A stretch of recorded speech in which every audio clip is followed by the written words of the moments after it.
Hi guys, welcome back to the Retro Wrestling Room. Welcome back to this channel. So we're here with a episode of Battle of the B shows. So we've got Smackdown tonight, and we've also got AEW Rampage. So we're going to watch them both tonight. We're just going to see which show we think is going to be better overall. So we've got Smackdown coming up first, and then we've got AEW Rampage. Hey Christian in the chat, thank you for coming back. So on the Smackdown show, we've actually got Sami Zayn versus Kevin Owens coming up. I know that match. And we've also got Gunther defending the Intercontinental title against... who was it against? Braun Strowman. So, I mean, they're the two matches that are listed at the moment. And then on the Rampage show later on, it was actually pre-recorded, but it's on TV tonight, so we're going to watch that as well. First of all, Smackdown. Last week was the first episode that we watched. One of the best episodes of all time, I've got to admit. It had a good main event. The main event was actually pretty good. But the rest of the show, it felt kind of flat. I don't know what it was. I don't know if it was the whole what's happening with WWE at the moment. I don't know if they were struggling with that a little bit. Maybe that was the cause of it. Not really sure what it was, but it felt really flat to me. So I'm looking forward to tonight. Hopefully they can move on a little bit. I mean, they got two incredible matches coming up. You got Gunther in the one match. He always puts on class matches. And then we've also got the long-term rivalry of Kevin Owens and Sami Zayn. So, I mean, it should be great.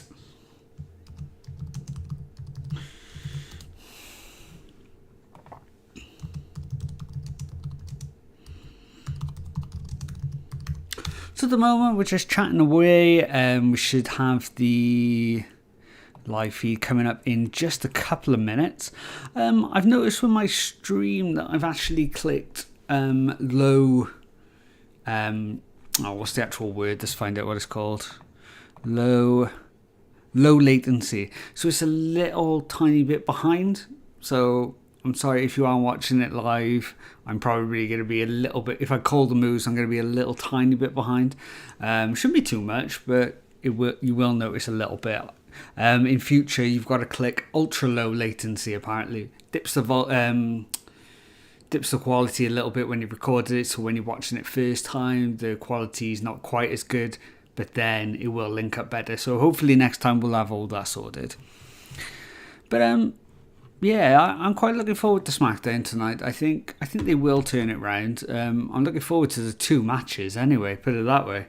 Should be good. Got my coffee with me to keep me going through the night, so hopefully I should be able to stay awake. I mean, that's the plan anyway. Oh, thank you very much, Christian. Christian says that you're welcome. I find these watch-alongs enjoyable. I'm glad, mate.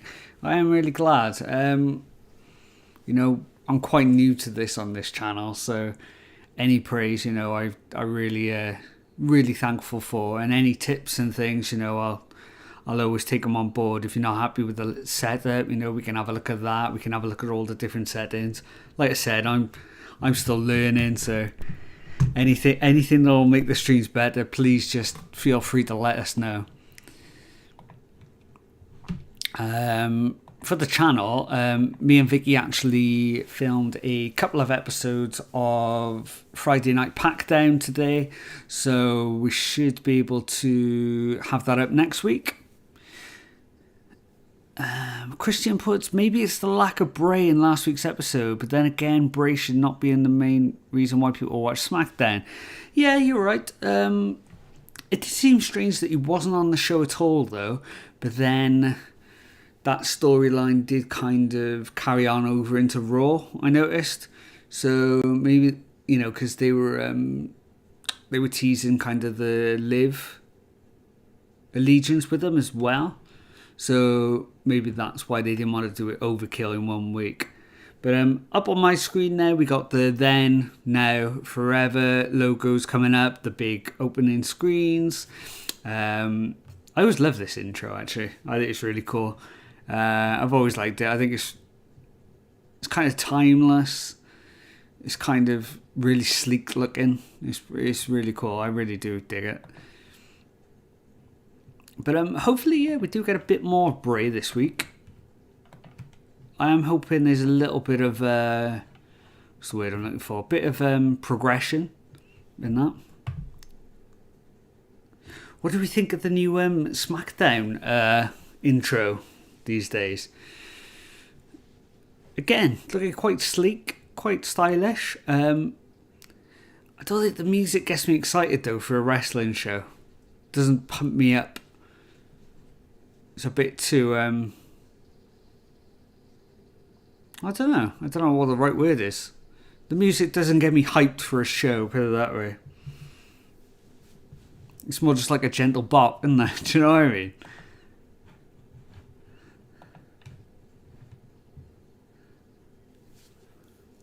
Oh, the Rumble, 2 weeks away. I can't believe we're that close already. So we've got Michael Cole introducing us today. We are in Green Bay, Wisconsin. So here we go. He's talking about the Sami Zayn Kevin Owens match here.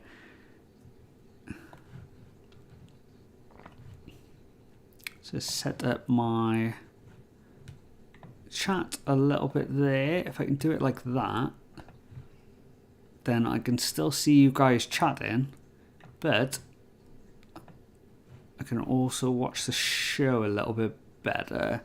Oh wow, we're starting off with the Intercontinental title match. I didn't expect that. Okay, so we'll just switch that screen over now with a click of the fingers, and we switch to the Gunther versus Braun Strowman match. Braun Strowman looking a lot thinner than he once was, isn't he? He's looking really trim these days. Good for him. Looking pretty good. I can't see him swapping the titles tonight, to be honest. I can't see that happening, but who knows with WWE? Who knows? Let's tilt our camera just a tiny bit. Is that how? Let's see what the screen's like there. A little bit better. That feels better to me.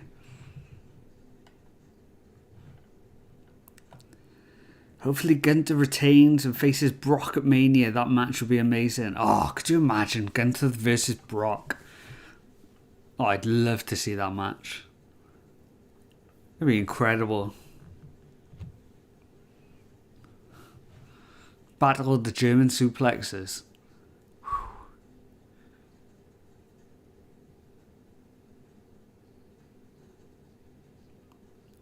Don't know what the routines are like in WWE at the moment, but Gunther and Braun Strowman both looking like they're in the best shape of their lives, to be honest. Both look incredible at the moment.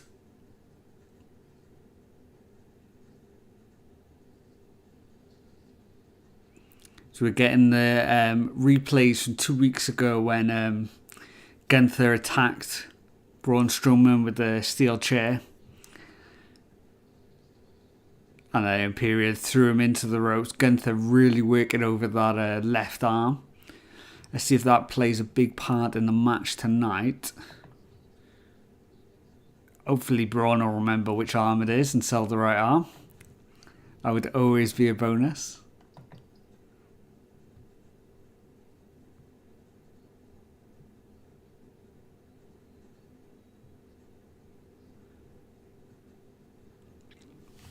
I always like when they do these introductions before title matches where they kind of dim the lights down a bit, kind of build it up. It really feels like a big MMA fight or a big boxing fight. It gives you that big deal. That you just really get a big fight feel when you watch these type of introductions.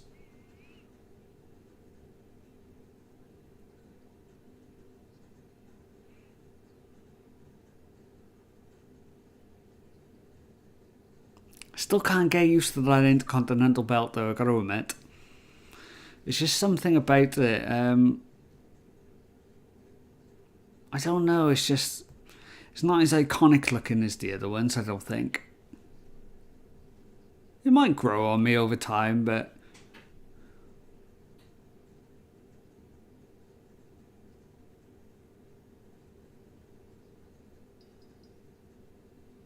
okay. Okay, I was gonna say, what is Braun Strowman wearing on his feet? But they just said then that he's wearing them for a special reason, and they're gonna auction them off after the match. So yeah, I'll let him off for wearing those unusual looking boots there. So they're both kind of in a feeling out process at the moment. I haven't really gotten into it. Gunther makes his way to the outside there.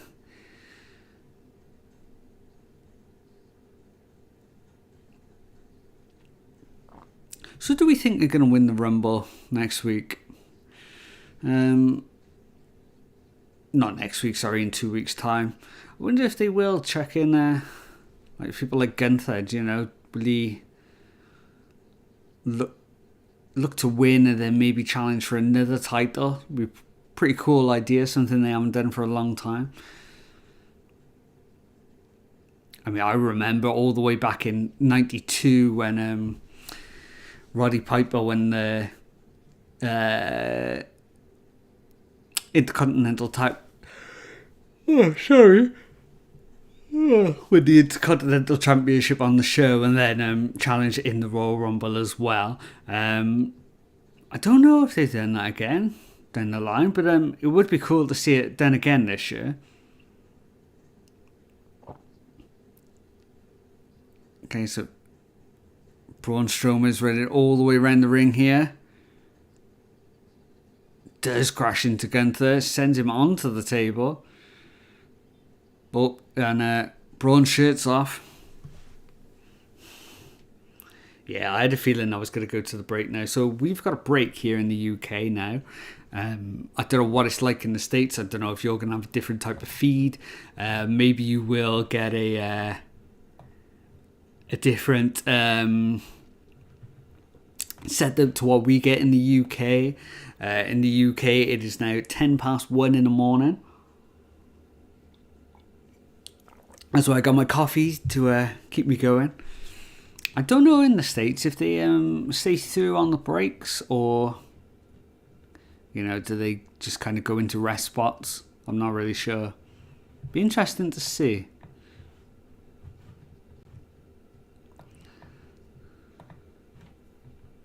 Just taking a look at the setup here. Everything seems to be okay. Just looking at that there.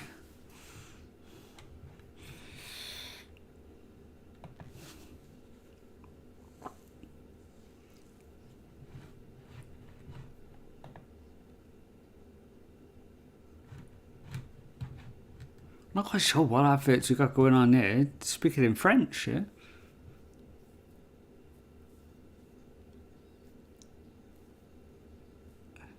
It's definitely the UK feed, so I don't know what was happening there with that advert.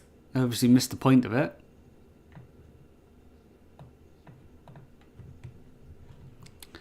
So the last big Gunther match that received 5 stars in the Wrestling Observer newsletter was the match in Cardiff from Clash at the Castle. Gunther's actually got quite a few 5-star matches these days. Looking at the list, he had one against Sheamus, obviously. He's had 2 against Ilya Dragunov now, when he was Volta, obviously. 2 down in NXT. And I think he also had one, strangely enough, in Cardiff again when he faced off against Tyler Bate. Just trying to remember the date of that. Yeah, NXT TakeOver Cardiff in 2019. So he's got at least 4 5-star matches now, Gunther. was just looking at the list then, because we also do 5-star match reviews on our channel as well, me and Vicky. Just looking at the list now, and it's actually been updated again since the last time I looked, yesterday. The last match I thought was Will Ospreay versus Kenny Omega from Wrestle Kingdom, but he's also given Death Triangle versus the Elite from the most recent edition of Dynamite as well. That's got 5 stars, so that'll go in the list now as well. So I'll have to keep an eye on that one down the line.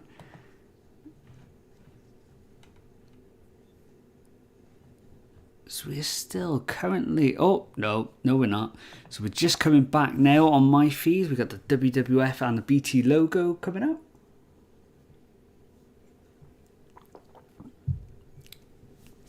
Looks like they're both still fighting on the outside. Braun picks Gunter up. Looking to drop him down, but no, Gunter reverses. Throws him into the actual ring post there. Slams that injured arm down onto the ring steps. Is he going to do it again? No, this time it's on the ring apron. So he is really taking over that elbow and shoulder area. Oh, big stiff kick as well there.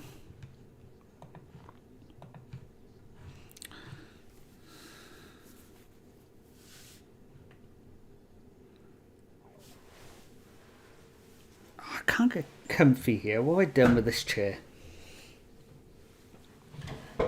There we go. Oh, that's a bit better. Let's stretch out a little bit. Let's get comfy tonight. Hopefully I'll feel a bit better now. Right, so who is in the chat altogether? I know we got Christian in there tonight, which is lovely to have him back.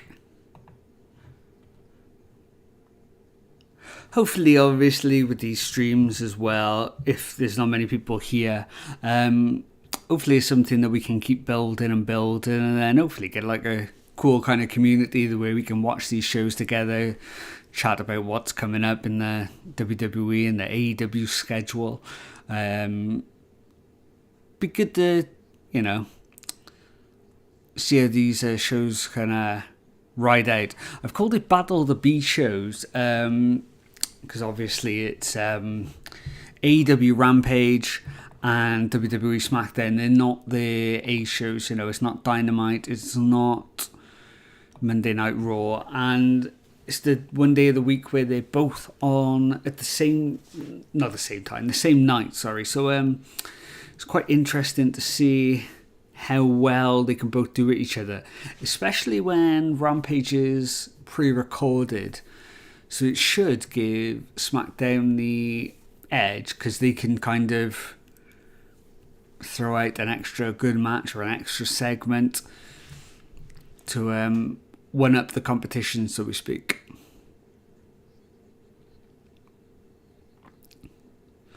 So Gunther's still working on some sort of hammerlock type move on Braun. Really working over that elbow and shoulder area. The crowd trying to clap and get Braun back into it here. Or Braun tried to lift the Gunther up, but just collapses down to the mat. And Gunther capitalises again with a huge kick there.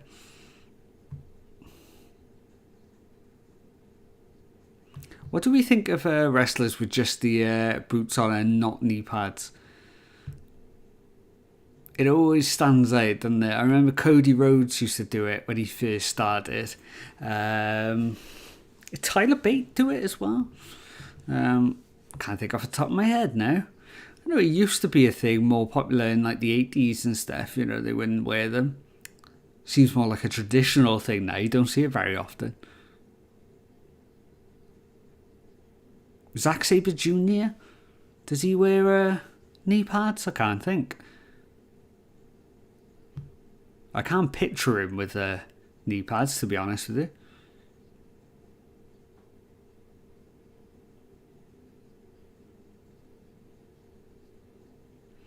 So he just put over Braun Strowman then, saying that He holds the record now for the most eliminations in a Royal Rumble with 13. I remember Kane held it for a long, long time. I think that was 11. I think Roman Reigns took over at one point, so that must have been 12. Don't quote me on that, but I think that's right. Oh, big back body drop there from Braun. Is he going to capitalise again? No, Imperium interfering on the outside. Oh, and they attack the injured shoulder again. Oh, a big chop from Gunther. Oh, followed by a second and a third. Lariat. No, Braun picks him up into a power slam.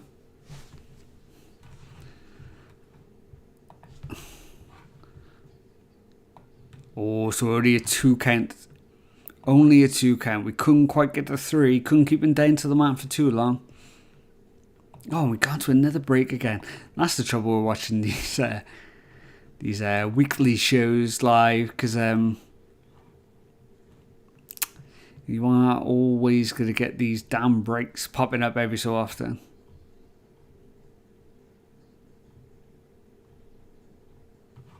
Well, just while it is a quick break, I'm just going to quickly flick on the Be Right Back screen, and obviously I will be right back.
So we are back live, and we are back into the Gunther match.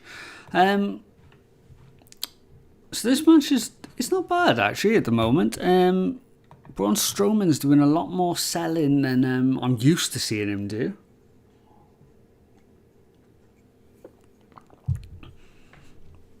I mean, it's not very easy to find people that are as big or almost as big as Braun, you know, to kind of put them over. What a move by Braun there. That was a lot of power.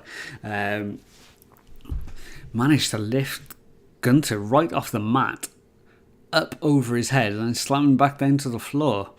Just showing the replay now, but that is a lot of strength. Gunther is not a small man. I actually bumped into Gunther once in Cardiff, and yeah, he's even bigger in real life.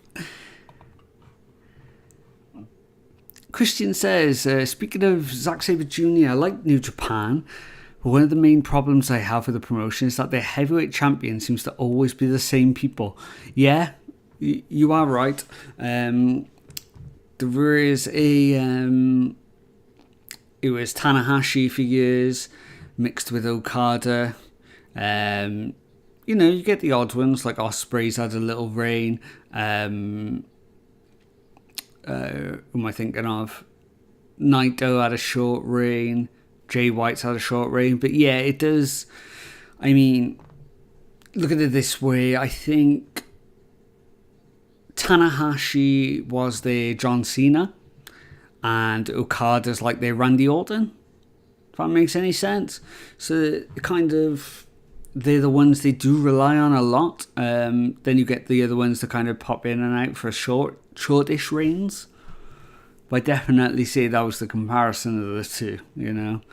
You can kind of always count on them to be there type thing. It's mad to think that Okada was in TNA once for a very short period of time.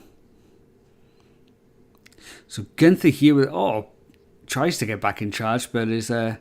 met by Braun with a stiff clothesline there, takes him down. Runs into the ropes but catches that bad shoulder again. Gunther's going to be looking to... missile dropkick. Takes him into the corner. And a huge lariat there. Can he keep him down for 3? 1, 2. No, he manages to kick out yet again.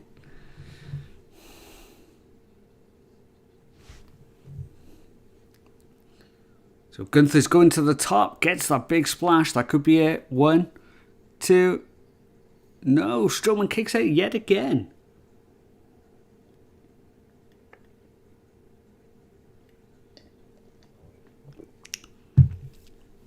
I missed my mouth a little bit then.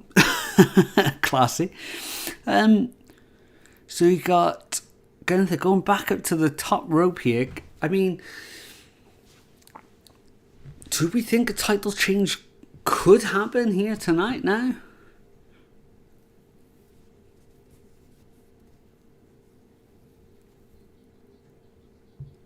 So Strowman was going for that superplex off the top rope. Gunther sneaks out there. Big chop coming. Yep, big chop. And smacks that injured elbow and shoulder right over the... that a big power slam there. Can he get it? Yes, that's it. Not the best looking power slam in the world, power bomb in the world, but it was enough to keep Braun Strowman down with that injured shoulder, and Gunther is held on to that Intercontinental title, which I'm glad about because I hope he does have a good reign with it, a good decent reign at least, you know.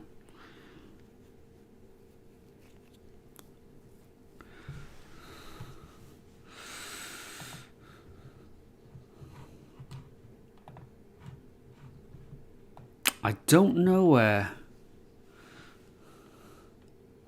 So Nigel McGuinness on commentary, he's saying he doesn't know what it's going to take for Gunther to, or for somebody to strip Gunther of that Intercontinental Championship, and me neither, to be honest. I wonder who they will eventually. Okay, you should drop it too. Sorry, guys. It's very late here in the UK. The only other match that they've got lined up beforehand for SmackDown is the Kevin Owens Sami Zayn match. I don't think they're going to put that on beforehand. I'm pretty sure that's going to be the main event. I would have thought so. So I don't know what else they're going to show on this show of SmackDown. I'm hoping there's going to be something to do with the Bray storyline going forward. Maybe something from Ronda, because she wasn't on last week's show either, and the way that she lost the title to Charlotte Flair when she made a comeback, I thought it was quite strange that she wasn't on the show last week as well. Quite surprised, because I would have thought Ronda would have shown up somehow to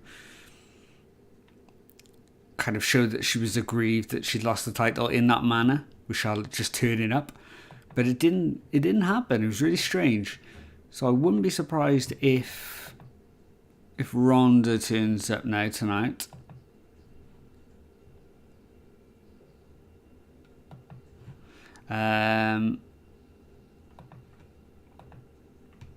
We're seeing the promo package, I guess, for the feud of Kevin Owens and Sami Zayn at the moment.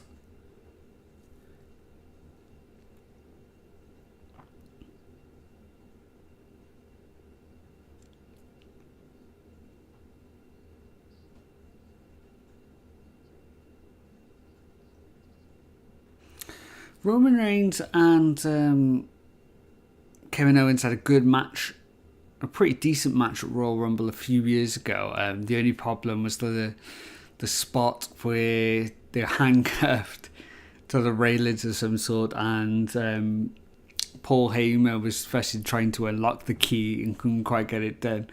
It was quite comical in a way. So fingers crossed there won't be any handcuffs in this next match.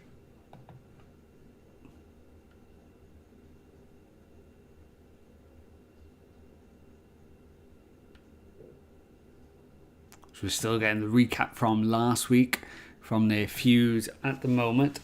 This is the part of the show where they set up the match between Sami Zayn and Kevin Owens.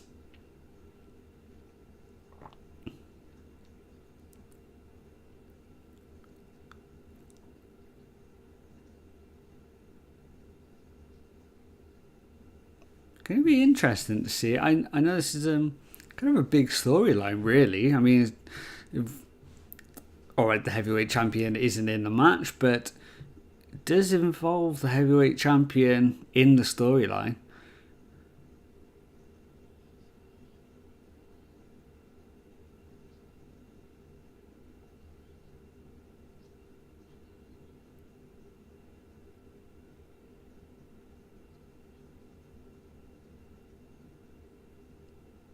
Oh, so Paul Heyman's now just said that the Usos and Solo are not here.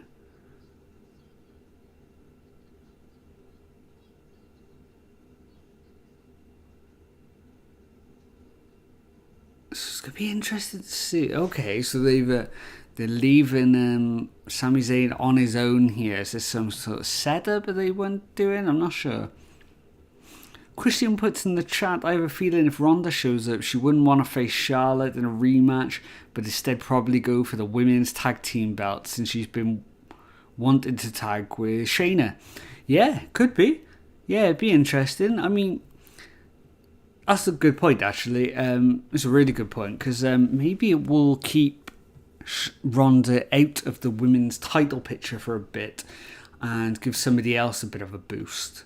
I quite like that idea. I don't think Ronda, she's got such a big name in the public world. If you like her or don't like her, I think a lot more people, if you said on the street, do you know who Ronda Rousey is, they would know her over half the roster, most of the roster.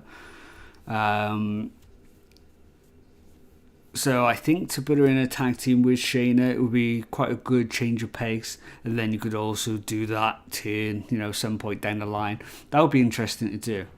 And really would be a pretty cool idea. Just noticed we're still on the Gunther Strowman screen there. This, my face is massive now. You're all welcome. So I am at another break now. What other matches could they possibly best out tonight? Don't know. We have Ricochet on the show last week, so he is now in the Royal Rumble since he beat Top Dollar. In a match that wasn't that bad. It was alright. It was a perfectly acceptable weekly matchup. I think the thing is, I've been spoiled a little bit because I've have been recording a few 5-star videos lately that I'm editing at the moment. They should be coming out on the channel soonish. The last one that's up is the Los Gringos Locos versus El Hijo del Santo and Octagon. And Los Gringos Locos is a tag team down in Mexico that had Eddie Guerrero in. So we watched that match. That match is actually on the channel at the moment now. That's the most recent one. So if you haven't, check it out. We have got, what's the next one? We've recorded a 6-man from PWG from a few years ago that involves Will Ospreay, Ricochet, the Young Bucks, Adam Page, and Matt Sydal. So we've recorded that. I'm almost finished editing, so we'll probably be up at the end of the month, I would have thought now, maybe a couple of weeks. And then we'll have to start looking for more 5-star matches then.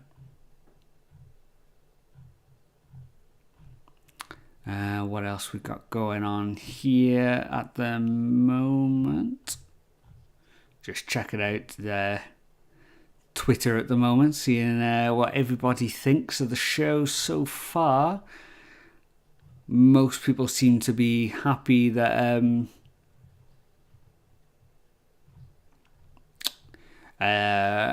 Gunther won. Can't see a lot of Braun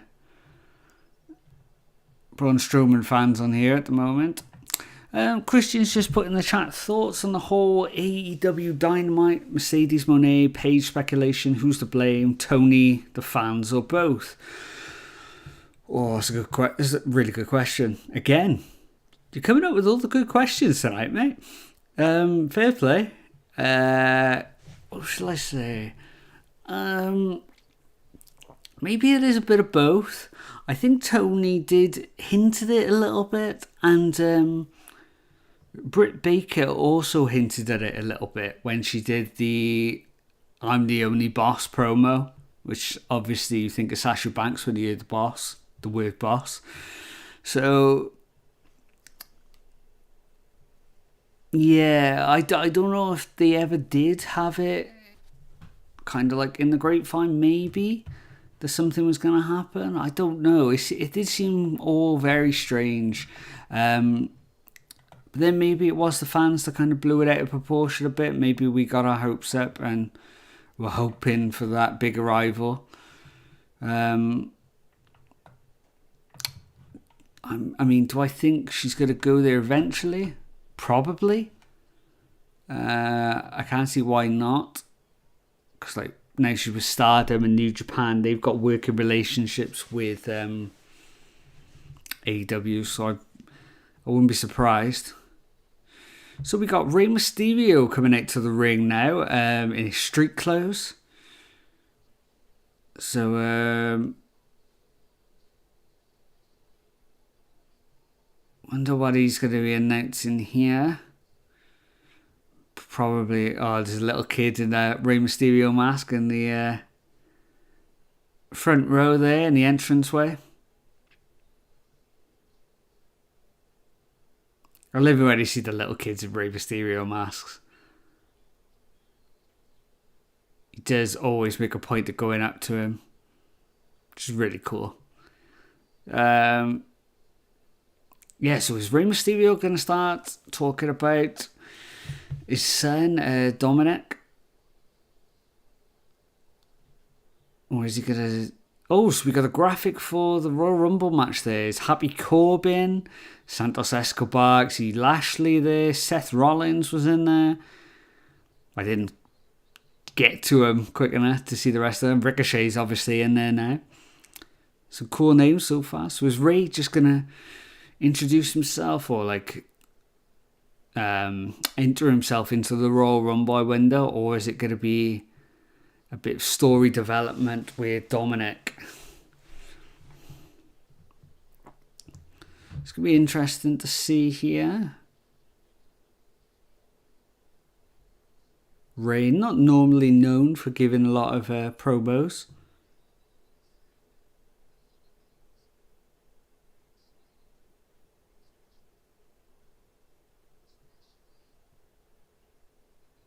I don't know what it is about that mask that Rey Mysterio's wearing. It looks, I don't don't know if it's because it's less flashy. It makes him look like Rey Mysterio Jr. when he was in WCW. He looks loads younger, actually, which is weird.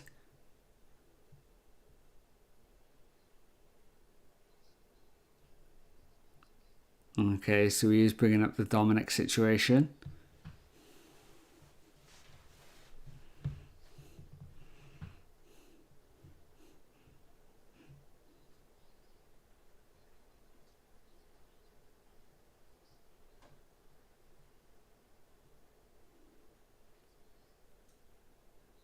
So Rey Mysterio broke into a little bit of Spanish there. Or it actually swears on TV, which is quite unusual for WWE.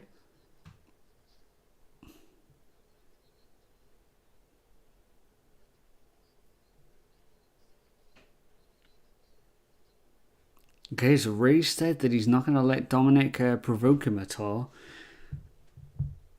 And he is entering the Royal Rumble.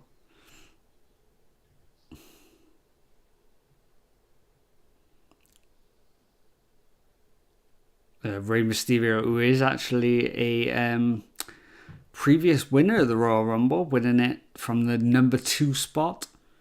I don't know if he's still the longest. Does he still hold the record for the longest time in a Royal Rumble? I'm not sure. We got Karrion Kross with Scarlett making their way down to the ring there. I don't know about that shirt and tie and a dust there from Karrion Kross. Not the coolest look he's ever had. Scarlett always looks impeccable. Yeah, I don't know if that's the right look for Karrion Kross there. Doesn't help that he's got the little bit of his tie still sticking out as well. He should have stuck that into his shirt so he was okay, he just noticed. That's a bit better. A little bit better. He pulled it together there. But yeah, he definitely should have tucked that a little bit in. But yeah, the whole like kind of dark character, but then in a shirt and tie, I don't know. It doesn't do a lot. Doesn't do it for me, I will admit.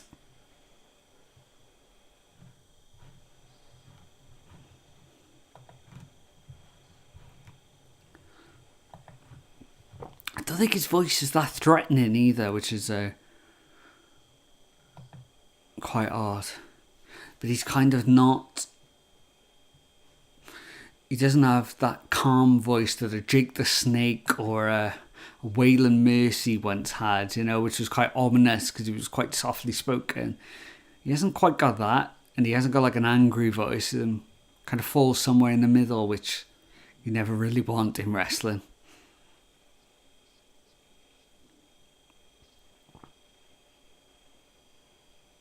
Okay, he just pointed out that it was 17 years ago that Ray won the Royal Rumble. I can't believe it's 17 years. Jeez. 17 years ago.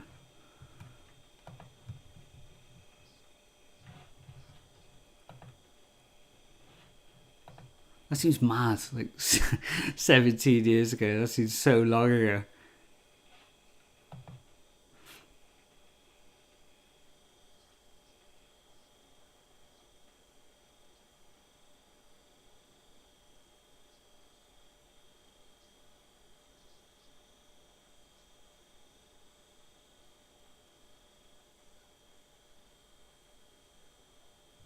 Okay, so Karrion Kross is playing on the fact that Rey Mysterio wouldn't have been around a lot when Dominic was growing up. So he's trying to put the knife in and twist it a little bit here against Rey Mysterio.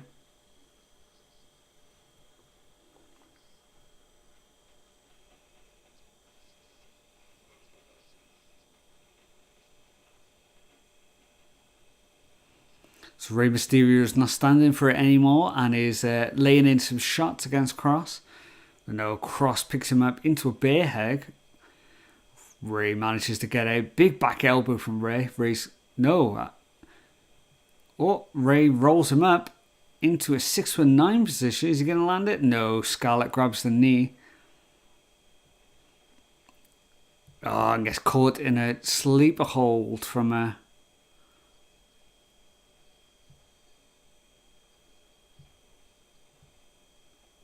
Apparently the cross jacket he's calling this move. Which looks like a really bad rear naked choke.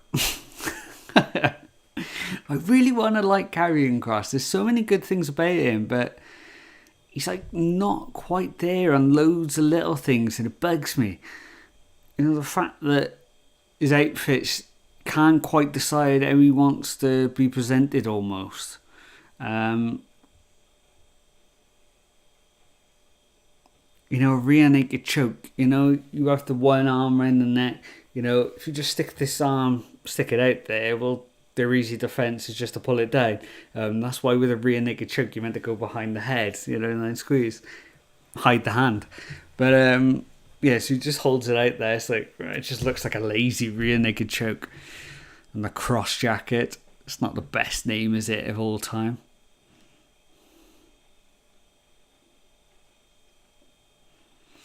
So we got Liv, Emma,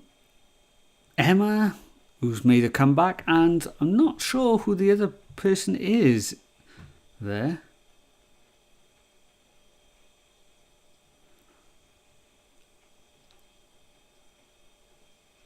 Is that Raquel Gonzalez, maybe? There's a lot of these newer wrestlers. I'm not quite sure who they are. I mean, I recognise Emma.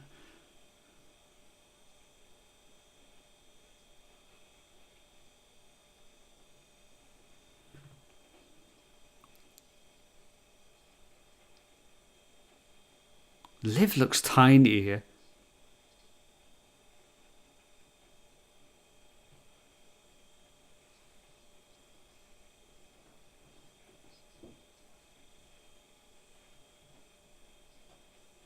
Okay, so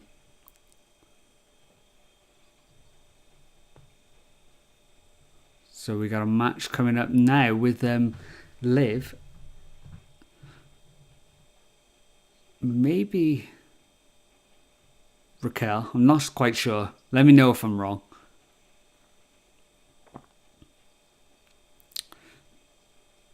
It's because Xia Li coming back. Xia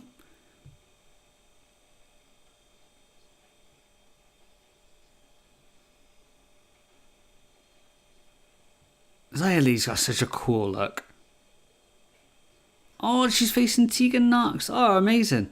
So Tegan Knox, if you don't know, she's also from Wales, this part of the world.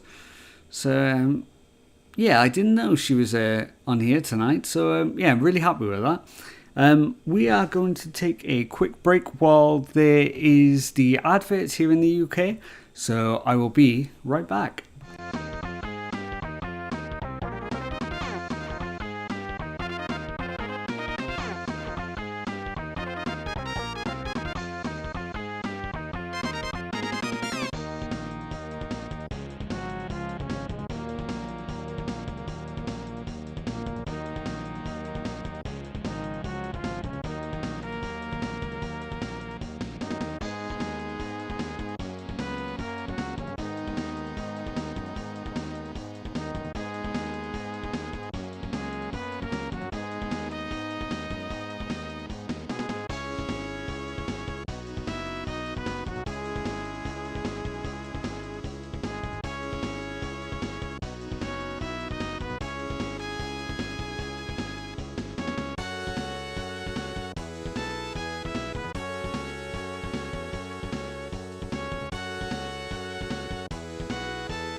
So here we are back on the channel here. We've got Tegan Knox coming down to the ring now.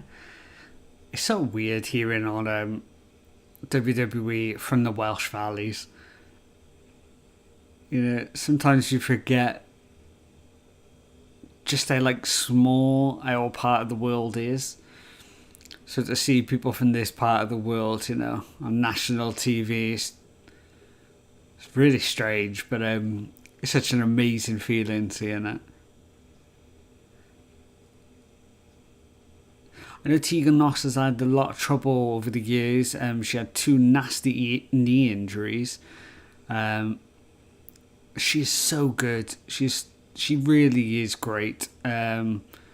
Fingers crossed she's fully healed now, and you know, back at 100%, and she can really show the world what she is made of. Lovely face buster there from Tegan Knox onto Xia Li. Oh, and a cannonball into the corner.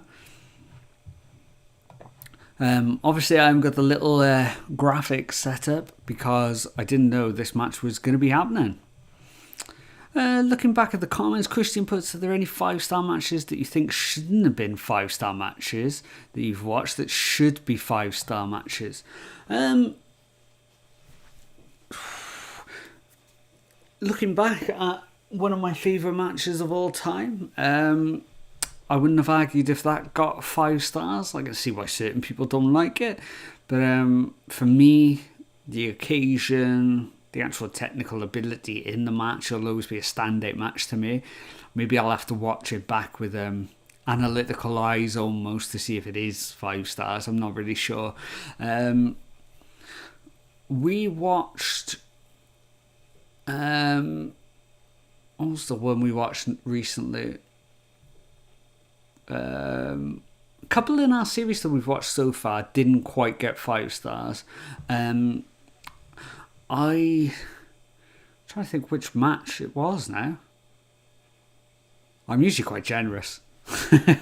So most of the 5-star matches was I've watched, I've given 5 stars. Vicky's a lot more harsh than I am. One that definitely stands out is AJ Styles versus Shinsuke Nakamura at Wrestle Kingdom 10, I think it was. That got 4 3/4, which was so close to 5 stars. I don't know why I didn't get it. It's just an amazing, amazing match. What other matches could have had 5 stars that didn't? The first Shawn Michaels match versus Undertaker, WrestleMania 25. That should have got 5 stars. TLC match at WrestleMania 17. That probably should have got 5 stars as well. There's definitely matches out there. Oh, and Tegan Knox picks up the victory with a Shining Wizard. Wow.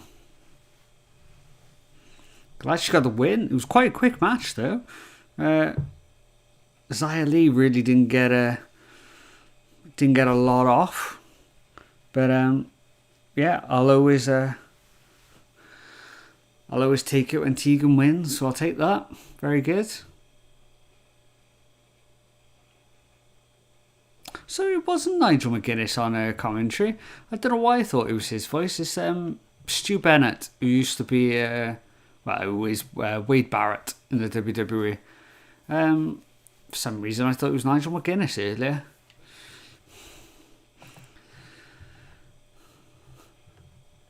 That's the trouble when you're watching and talking at the same time. You do make a lot of mistakes, and I'll definitely make a lot of mistakes.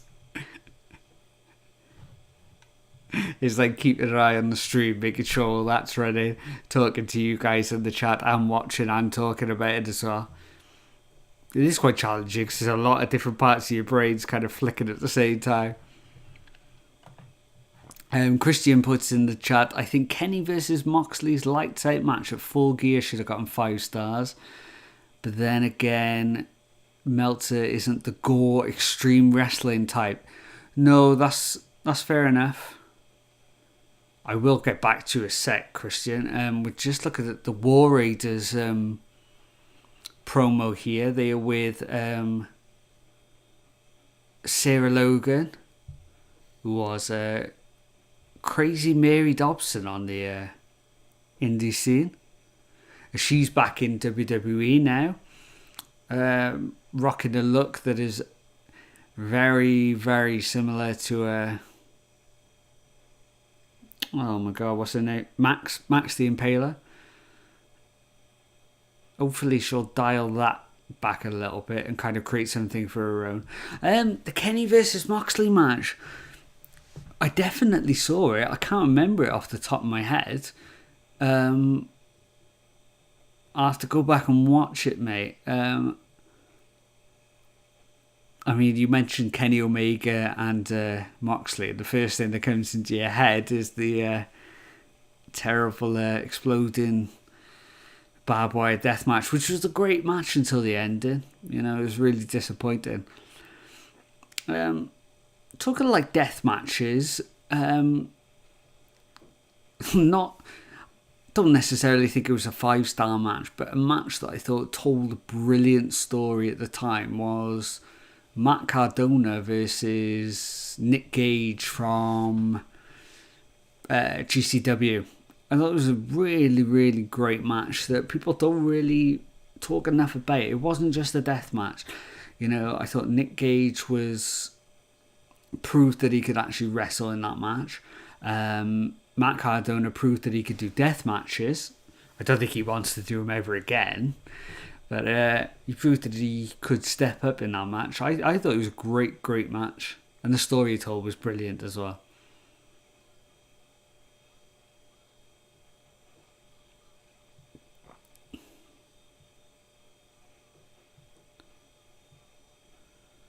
I'm not really sure this banger after banger catchphrase is going to catch on. Okay, so we do get a Bray Wyatt next, coming up after the short adverts here. Okay, so far I think this is a lot stronger than last week's Smackdown, 100%. There was something about last week. There didn't seem a lot of people on the show, to be honest, last week, which was really weird. I don't know what it was. Like, what about it?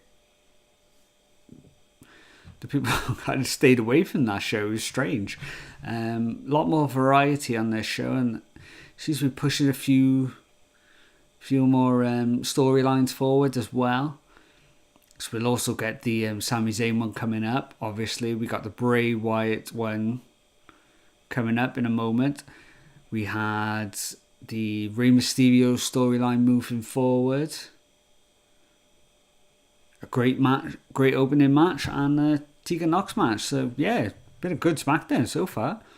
I think we're coming up to the hour mark. So we got an hour left of this show. If you are sticking with me on the stream, I will be going straight over to the AEW show straight after this one. Obviously, guys, you know, I know there's a few people watching. I can't show the footage, obviously, because we just get shut down straight away.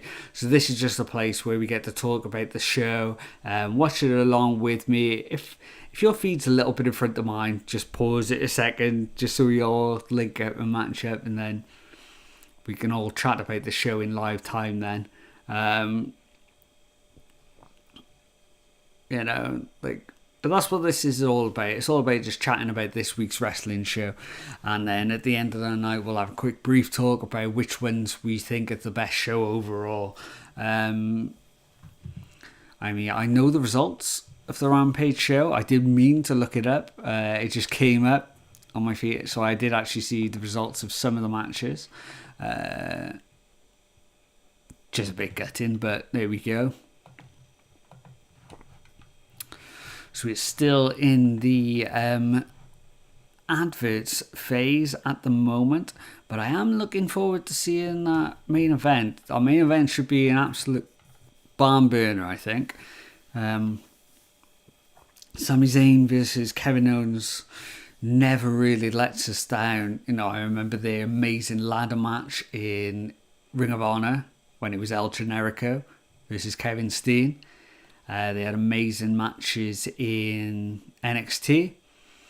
And was it WrestleMania? Did they have one? It was a big pay-per-view, I'm sure it was, and there was a really good match as well. Was it WrestleMania? I can't think now. It wasn't WrestleMania this year, I know that, because that was Sami Zayn versus Johnny Knoxville. Who would have predicted that? Let's have a look. Sami Zayn versus Kevin Owens PPV. What was it?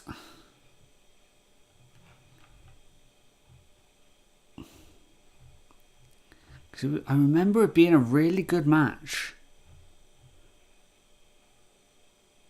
They were on Smackdown last. They were in a tag team match at WrestleMania. Maybe that's what I was thinking of, was it? Maybe. Oh, they had a match against a Battleground as well. Maybe that's the one I'm thinking of. Not sure. But they always put on great matches. So we got the start of Bray's entrance coming up now. So we got a close up of the door. What are we all thinking about this Bray storyline at the moment? Is it as good as The Fiend? Is it as good as when Bray first started with the whole family vibe? I'm still on the fence at the moment of where I am with the storyline. I like all the visuals and everything, but I don't know, we need something more now. We need the progression, I think, in this storyline. The music's incredible, as always.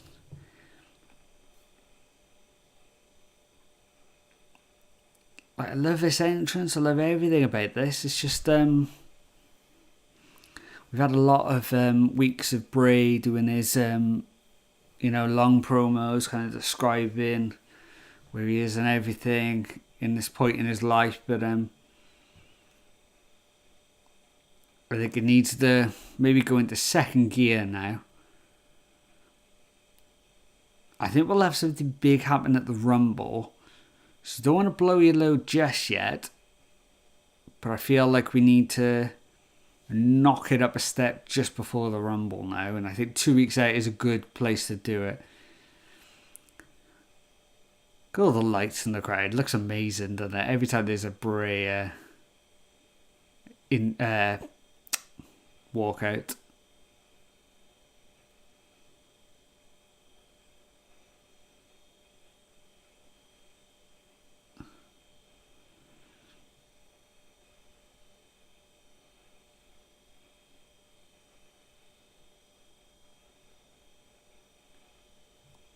I know Bray always seems to have his own chyron that comes up at the bottom of the screens as well. Always makes him stand out.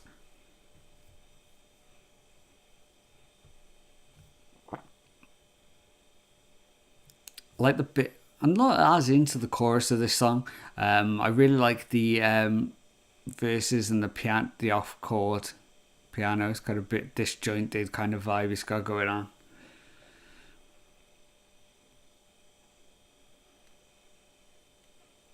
The thing is with the intro, it does last a long time as well.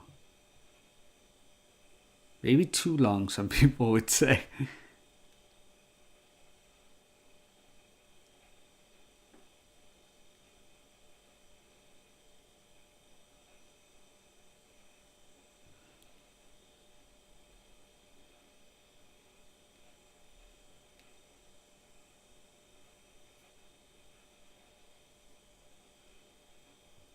Bray just hold a torch looking into it.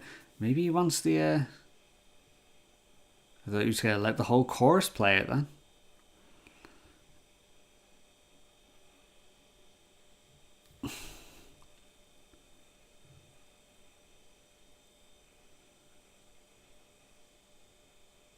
So Uncle Howdy made his way 2 weeks ago.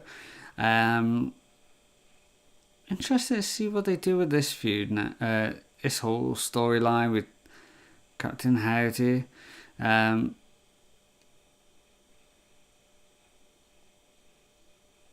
Uncle Howdy's obviously a play on the Captain Howdy name from The Exorcist. And then Captain Howdy also turned up in another film as well. I can't remember what film it was, but The Exorcist was the first that they took that name from. He's actually in another film. I think that's kind of where Bray's going with it. Nice, we got the pitch black in the ring there. The lights just come back up with just a lone rocking horse in the ring. And here comes Bray to sit in it. So the thing is with Bray, like, I love all these visuals. I love that it's all a bit different. I just need something to click now.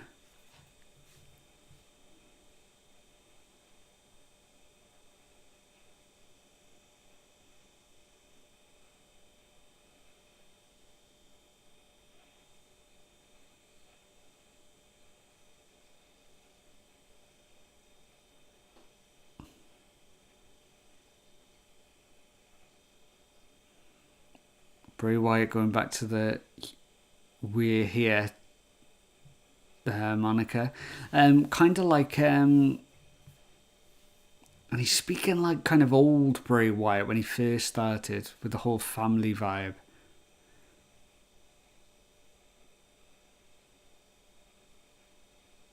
It's the vibe I get anyway.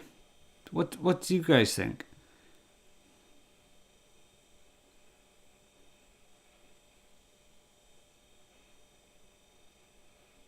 That's a good line. He just said then, he is the...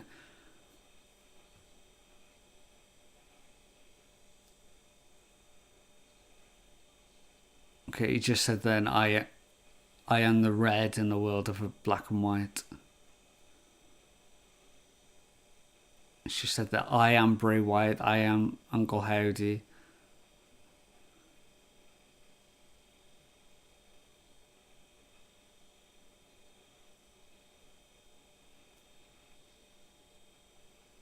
Okay. She's just said that in, or at Royal Rumble even, that that is going to be his true rebirth.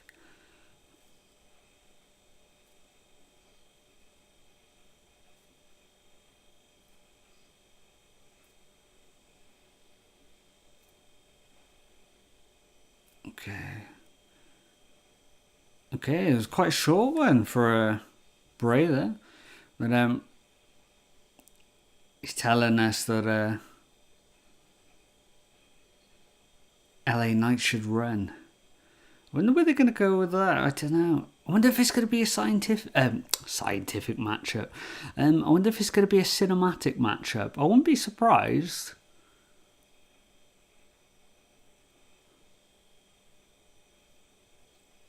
So yeah, Kevin and Sammy here.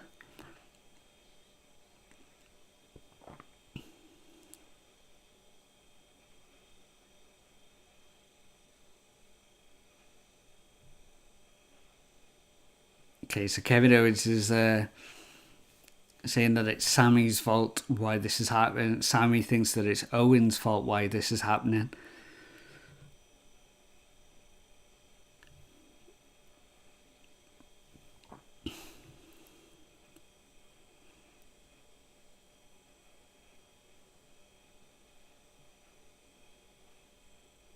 Okay, so Kevin Owens is trying to prove to Sammy that that they're just using Sammy.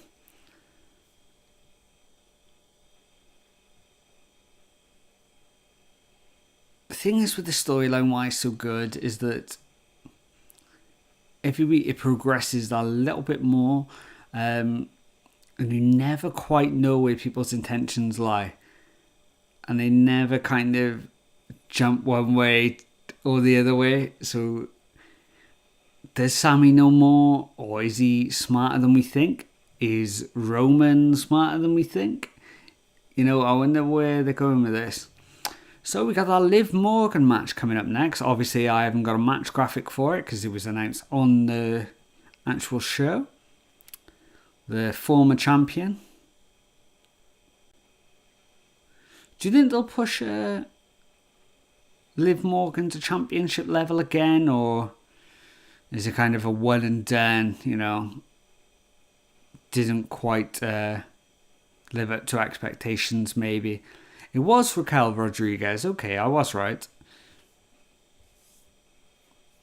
Not like me to get something right with modern day wrestling, but I did. So we're back to the BT Sports adverts here. Christians, but I sure do hope that they push Liv again. Yeah, I quite like Liv. I'm not as big a fan as some people. I know quite a lot of people who, she's like their favourite wrestler, but I wouldn't go that far. But yeah, I do quite like Liv. Oh, sorry.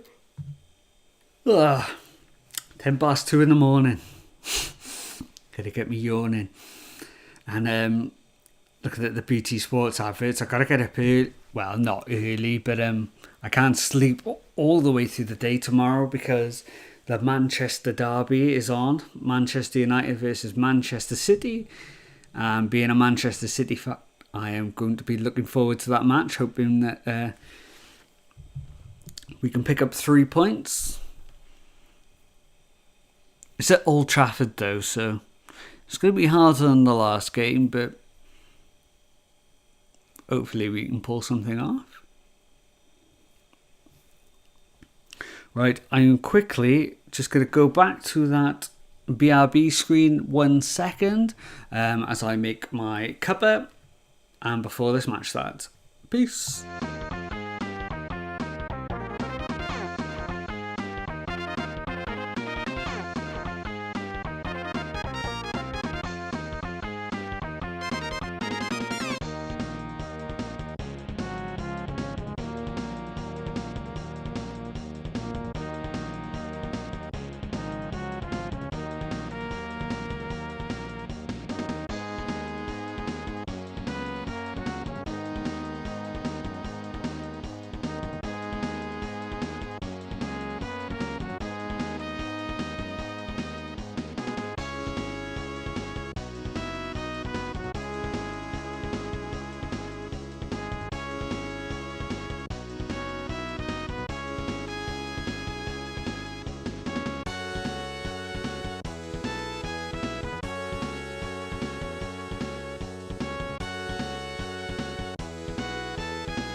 So we are back. We're back on the Retro Wrestling Room for our Battle of the Beast shows episode here. This is the first ever episode. Hopefully this will become a weekly thing. I'm hoping so. We tried it out last week with just Smackdown. We're going to see how it goes tonight with Smackdown and AEW Rampage. And we'll go from there. Hopefully if it's something you guys like, we will obviously keep it going. So we got the interview in the back with Gunther here. Keeping a bit of ice onto his neck and shoulder area there.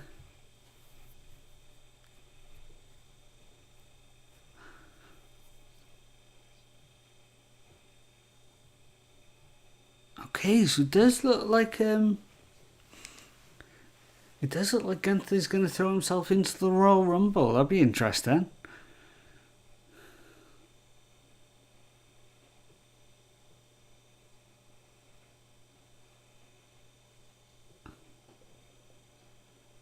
So we got Liv in the ring.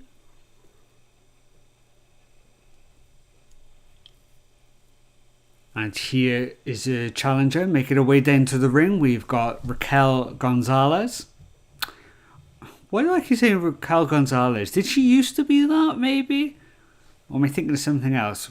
Raquel Rodriguez, I meant to say.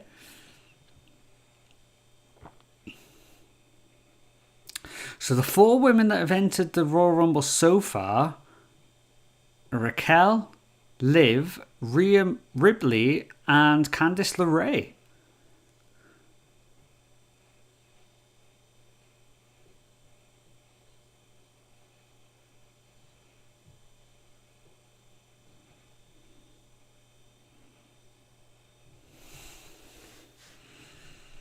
I don't know who's going to win the women's match this year. It seems to be a real long shot for anyone to win it. Who have we had so far? We've had Asuka win one. We've had Becky win one. Charlotte and Bianca. Is it just the 4? I think that's right. 18, 19, 20, 21. Oh no, 22. Oh, here we go.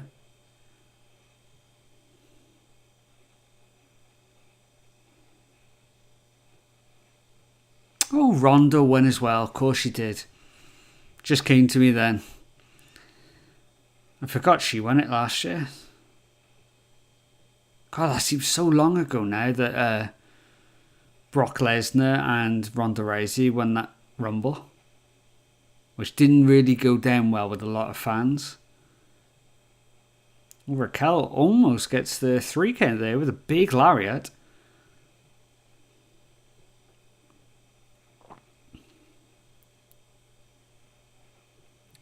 Raquel is holding up Liv here in a one-handed chokeslam. No. Liv manages to headbutt her way out of the move. Oh, Raquel gets hung up on the top rope with her left or right leg there. So Liv is looking to chuck her over the top rope. That would be a big statement going into the Royal Rumble in 2 weeks' time.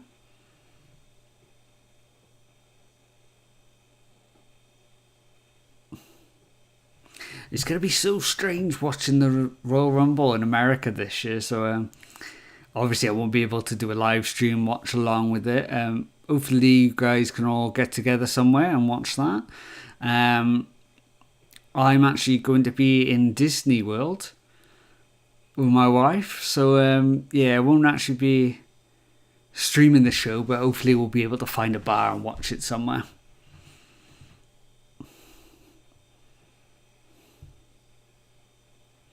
So Liv Morgan hitting the ropes here. Oh!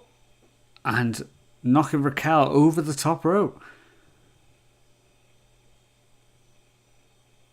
So if this was the Royal Rumble, she'd be out now.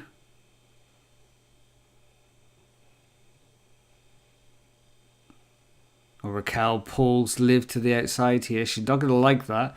Looking to run her into the ring post, but no.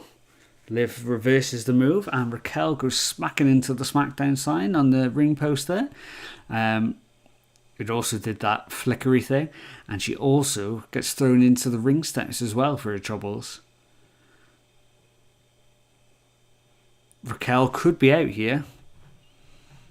Not likely though, is it? Not likely. Right, so we're just doing a quick replay now. Liv's going under the ring here. I don't know what she's going to go for. No, she's shaking her finger to the crowd. She's looking into the other side. No. Is this a table? Yeah, she's busting out a table here. I don't know what this is all about.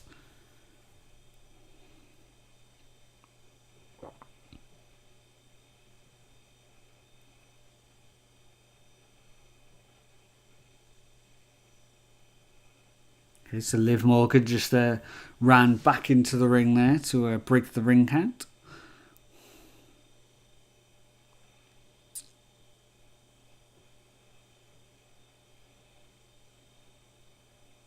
She's setting it up here. What's she going to try and do? Maybe set something up and then do a dive off the top rope onto the onto the table. It sure does look like that's what's going to happen. No, Rodriguez rolls off there. Can Liv still get something off the top rope here? Jumping off, and no, Raquel just kind of pushes her away. In air. Oh, she picks Liv up like she weighs nothing here. Above her head. Oh, slams back down. Oh, stacked her up and got the 3 count on Liv.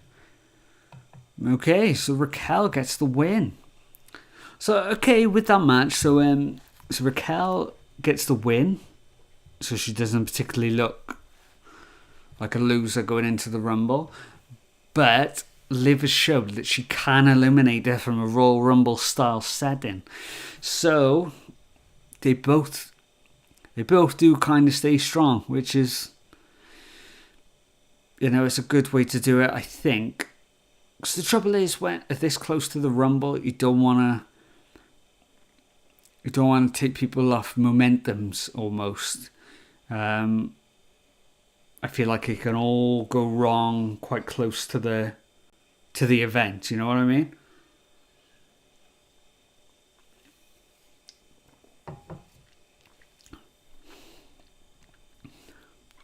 Okay, so we're getting clips from last week here from the match with Charlotte and Sonya Deville.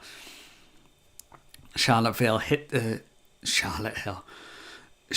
hit Sonya Deville with the spear and then locked it into the figure 4 leg lock. Turned it into the figure 8.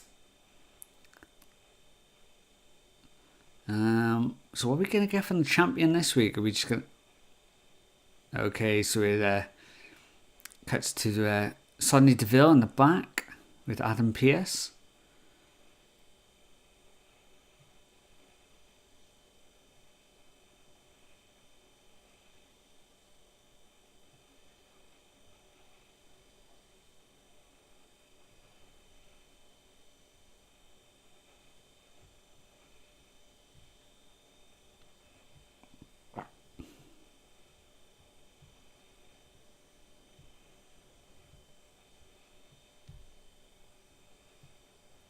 Okay, so Adam Pearce is really rubbing it in here that Sonya Deville lost last week. Sonya Deville asking for a rematch again. Looks like Adam Pearce is going to drop it into the Royal Rumble. Okay.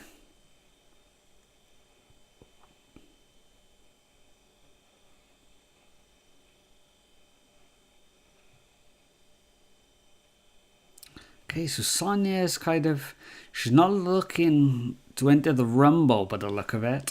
But I wonder how she says she's going to find a way to get that title rematch. I wonder what she's going to do here.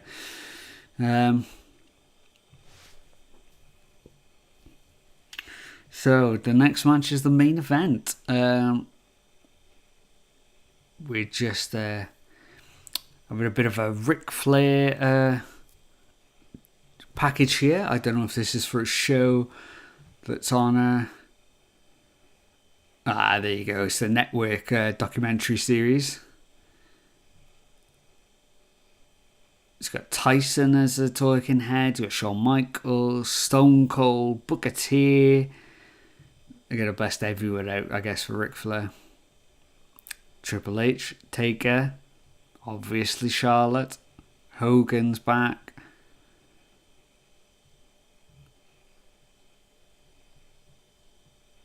God, he's looking old these days. I know he is old, but still. Poor Rick is looking a bit worse for wear.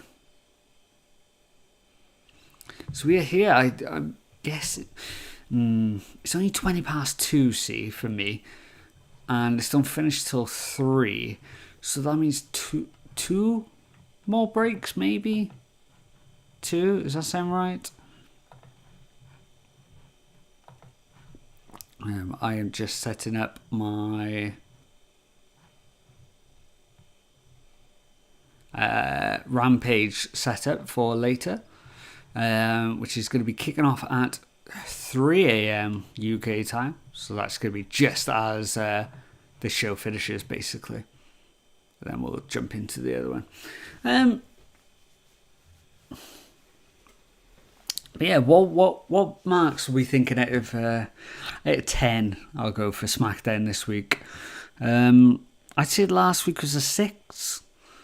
It wasn't a great show. It was really medium, really mid, as the kids say these days.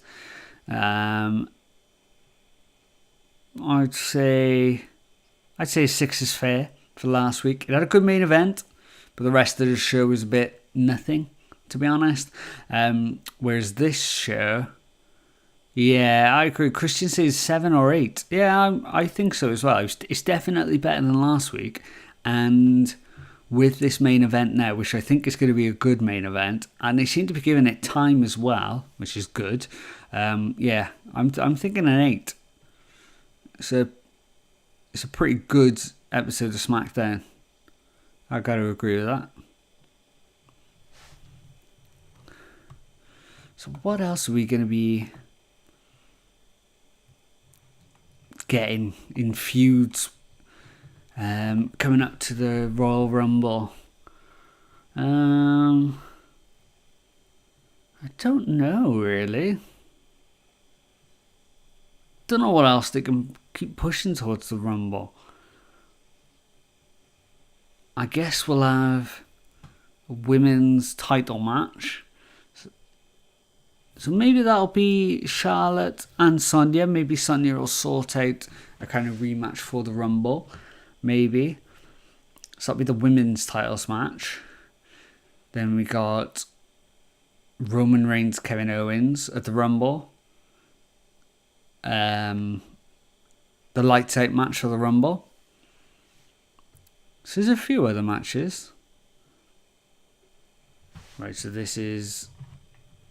So we have the WWE logo coming up with the BT Sports logo underneath. So that means that the live feed is going to kick back in soon.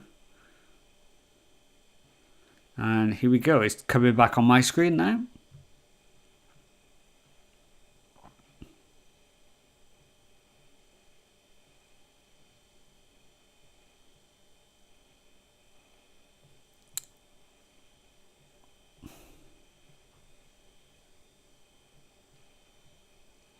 Oh, okay, so we're getting to a fight in the background. Not quite sure what Charlotte's got on there. Okay, she's sort of all in one suit. Oh, what a big chair shot to the head there. I didn't think they did them in WWE anymore. Maybe that was meant to be more to the back, but Charlotte kind of turned into it. Okay, so this is what Sonya's going to be doing. She's going to be I got a feeling this is going to keep going until she manages to get her rematch. Okay, Sonya's coming back. Sonya isn't stopping for anything. Charlotte might try and stop, but Charlotte is not stopping here. It's a good little heated feud here. I'm not upset about seeing another one of these matches again.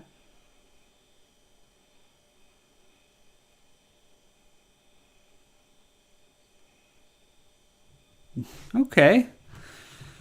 Right, Christian puts in the chat, what's your favourite SmackDown episode? Mine, hands down, has to be the NXT heavy episode from 2019. That was a really good episode. Is that the one with Is that the one with Adam Cole versus Bryan Danielson? Or Daniel Bryan? If that's the one that I'm thinking of, I remember that match being incredible. Oh, he says, yep. Yeah, okay, yeah, I do actually remember that episode. Yeah, that was a really good episode. Yeah, and yeah, that Adam Cole Daniel Bryan match was a great match as well. It's good to see. I know it's not this show, it's not SmackDown, but good to see Adam Cole's almost back out of injury. Doesn't matter which our favourite companies are, you know, it's good to see everybody not being injured, doing what they love, making a living. That's what it's all about.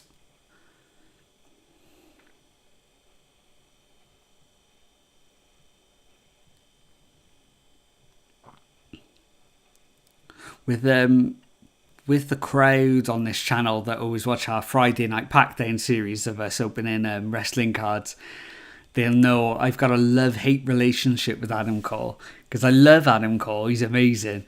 But I always seem to pull out an Adam Cole autograph. And not that there's anything wrong with Adam Cole. Like I said, I think he's amazing. But I don't always want Adam Cole. I want other autographs as well. And I always seem to pull out the Adam Cole one when there's a chance. Talking of injuries, we're in the middle of promo of Cody Rhodes here.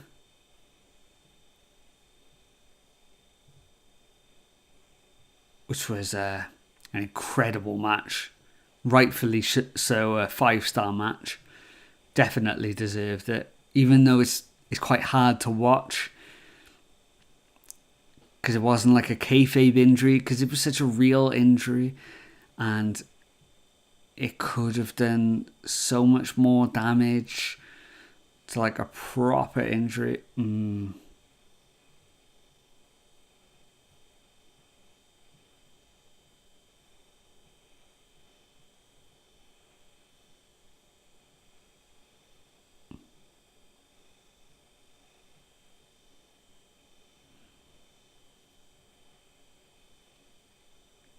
It's just showing it on SmackDown now. If it was a pre-surgery when they were putting Cody under.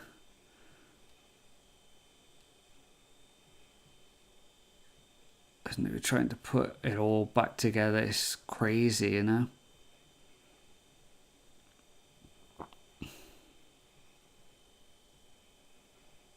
It kind of makes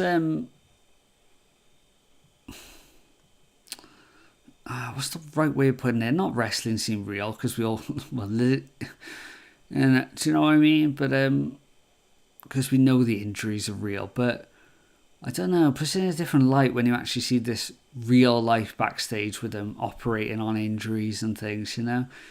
Kind of makes you realise just how dangerous it all is, you know. Even the most simple things in wrestling. Genuinely is a crazy, crazy sport that we all enjoy. I know.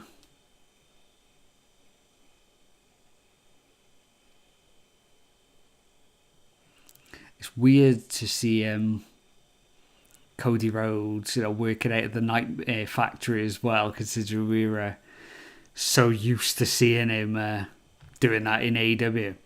So I'm going to flick over to the main event screen. So we have got Sami Zayn making his way down to the ring now. So that's Sami Zayn versus Kevin Owens. So it says on the side, Sami Zayn is a master strategist. I see what he got planned for tonight. I wonder if they the Usos and Sokolo really are not here, or are they going to make some sort of save, or are they going to turn up in some way towards the end of the match? It'll be interesting to see.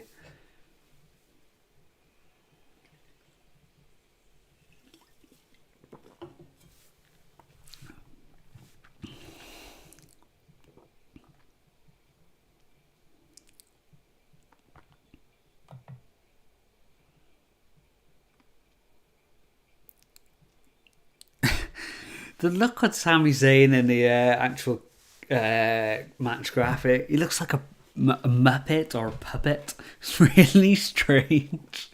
He just looks so happy in it. He almost doesn't look real. So Christian puts, I expect to be showing the Usos and Solo watching the match while eating a bucket of popcorn. Yeah, I wouldn't be surprised, to be honest. It'd be a cool callback to last week. I can see it happening. I could definitely see that happening.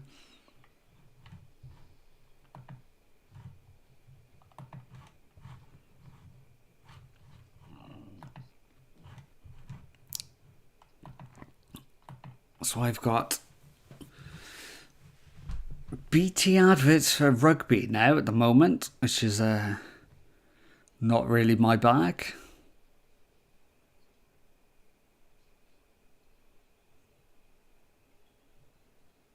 I'm not even sure what this advert's for.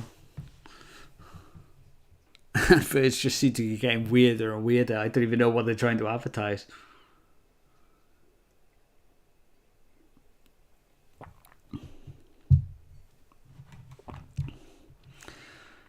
Right, so let's just check this one moment. I think I'm all set up for later on tonight. Looking all okay at the moment. So, yeah, let's just go to dashboard on there. And we are all set. Brilliant. Right, so hopefully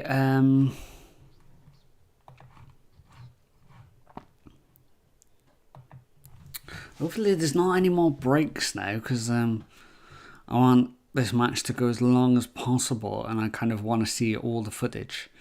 But I got a feeling they're going to cram in another late advert for the end of this match. I'm really intrigued with what's going to happen though, because I really don't know what's going to happen here. This is just going to be a straight up match. Are we going to get interference? Are we going to... You know, I really don't know what's going to happen.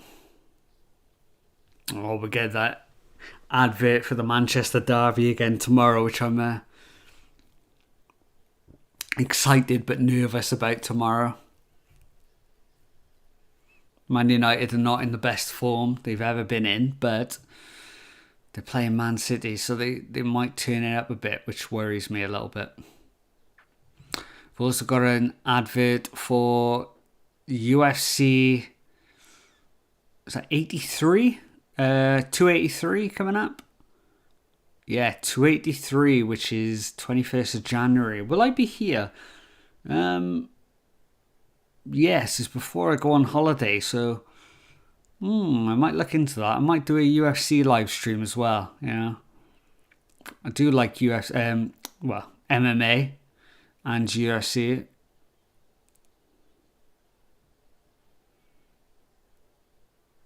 Okay, so Rey Mysterio is going to be facing Karrion Kross in 2 weeks' time. That's the night before the Rumble. Okay. And then next week on Smackdown, we've got the Universal Championship contract signing between Roman Reigns and Kevin Owens. And then also next week, we have... Oh, that should be a good match. Drew McIntyre and Sheamus versus the Viking Raiders. I mean, that should be quite a hard-hitting match. Jeez. They're going to beat absolute lumps out of each other.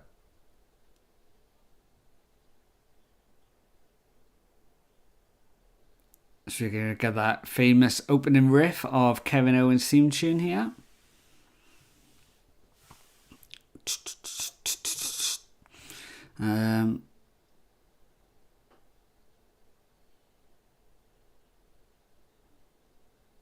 £266 coming in, Kevin Owens here.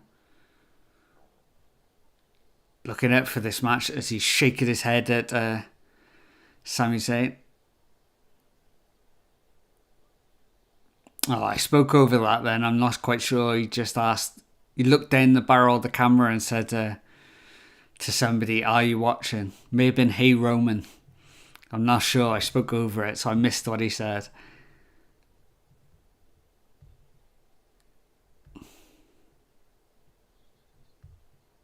Kevin Owens' theme tune is one of my favourites at the moment. Something about it, I think it just captures him really well.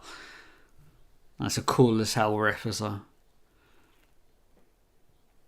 Right, so what's going to happen in this match? Let's see what happens.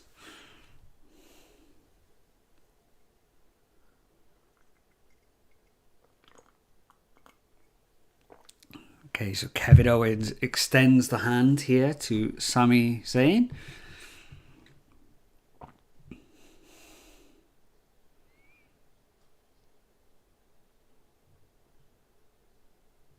Okay, well, Kevin Owens did extend the hand.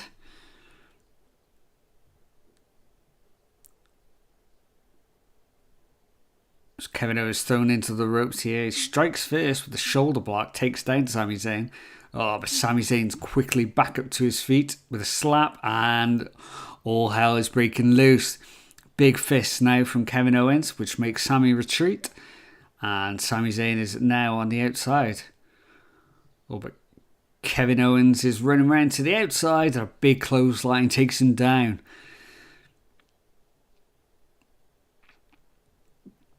Not quite sure what Kevin Owens was just throwing in the air then. Don't know if he ripped up a fan sign or what. Oh, big chop there. Gunther would have been happy with that chop there. Sami Zayn just WCW'd Roman Reigns though and caught him as he was coming in, rolling into the bottom rope. So Sami Zayn hitting the ropes here. Is he going to dive? Yes, he does the taker tope over the top rope. The thing is with Sami Zayn, even when he's meant to be a heel, he still gets cheered. But it kind of doesn't matter. He's so good. People are always going to like him no matter what. Same with Kevin Owens when he was a heel, mind. Oh, I slammed Sami Zayn right into the guardrail there. And loading right hands.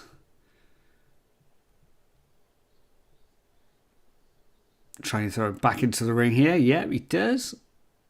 Sami can't cut him off, so decides to retreat to the other ropes and evacuate the ring that way. Oh, and a big right hand catches him off guard. Oh, is he going to go for a big DDT here? No. Oh, God, he did a brainbuster onto the ring apron. Jeez, you don't see them busted out every day. Wow. Oh, and we cut to a break. Just as I was getting into the match. Brilliant. But oh my God, a brainbuster on the on the ring apron. Jeez.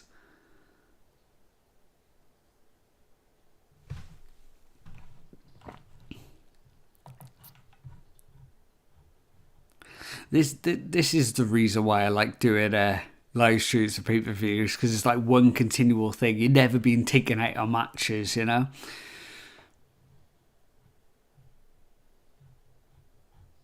Just doing a little bit of homework while the adverts are on here.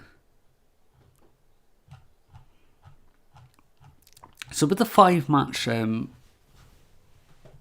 match series, we kind of try and do matches that are recent, and we try and do really old matches as well. You know, we try and get that balance just about right, because we don't want to do all up-to-date matches, but we don't want to just do old matches as well. So I think it's going to be an old Japan Pro Wrestling match in the 80s after this one. The next one was the 6-man tag from PWG. So to go back to the 80s and see a singles match, I think is a good contrast. Now written the scripts and everything for some WWE matches, but obviously they're not going to fly on YouTube. You know, we just get demonetized and maybe even copyright strikes, you know, and it's not really worth it. So hopefully in the next maybe year, maybe 6 months, something like that, we're going to hopefully set up a Patreon and have a few of those videos ready to go. So then if you sign up for Patreon, you will get the WWE 5-star matches as well. And we'll keep it like to the lowest possible price as well. But I think that'll be the only way that we can logistically do WWE matches going forward for that series. Christian puts, just speculation. When do you think Fight Forever will finally come out? Maybe before Revolution or All Out?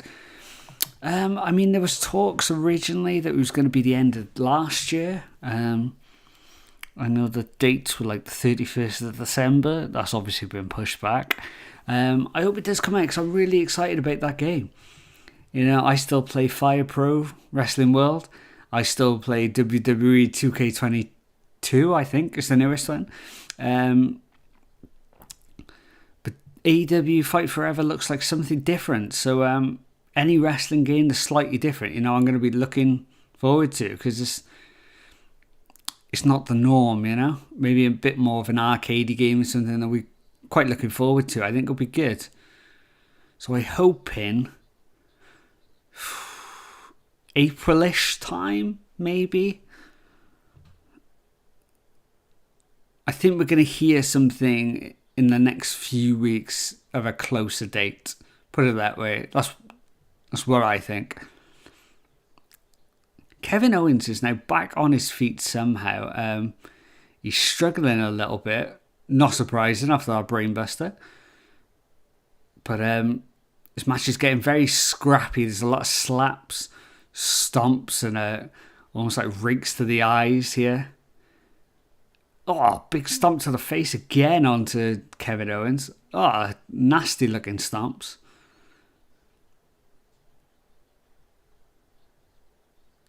So we got 15 minutes left of the Smackdown. Oh, Kevin Owens comes back with a big slap. Sami Zayn pushes up against the corner though. Big shoulder blocks in the corner. Oh, what a big headbutt as well. Okay, interesting tactic here. He's sitting him up onto the top rope and moving his legs over the outside. So maybe looking for some sort of superplex maybe coming off the top. Oh, Kevin Owens with big hits. Sami Zayn coming back with big hits. Yeah, looks like Sami Zayn's going for that superplex off the top rope. Can he get it here? Can't quite get it. Looks like Kevin Owens is fighting out yet again. Oh, and he lands a big headbutt of his own. Takes him down. Are we going to get a swanton or a frog splash? Frog splash off the top rope for Kevin Owens here. Can only get the two count on Sammy Uso.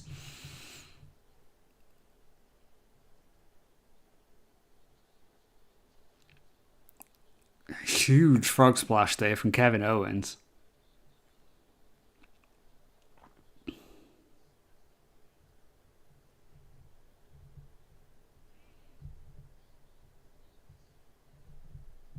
Oh, big.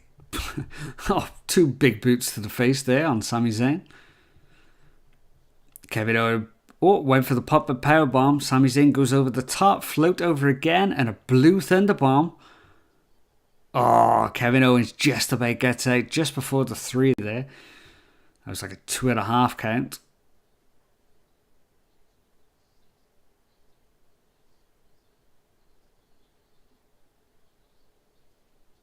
Lovely blue thunderbomb there, though. One of Sami Zayn's signature maneuvers. Oh, and they're getting into a slap fight here. Oh, and here we go. It's broken down into just fist to fist here.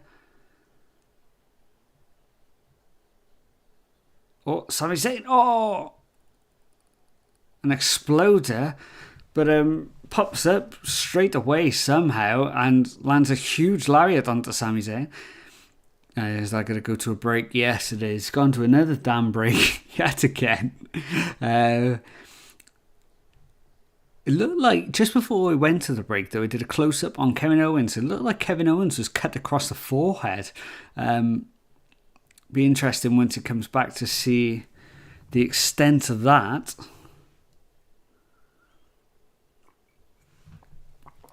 We're now at 2:48. There's only 12 minutes left of this Smackdown show. It's going to be interesting to see how he gets back into this.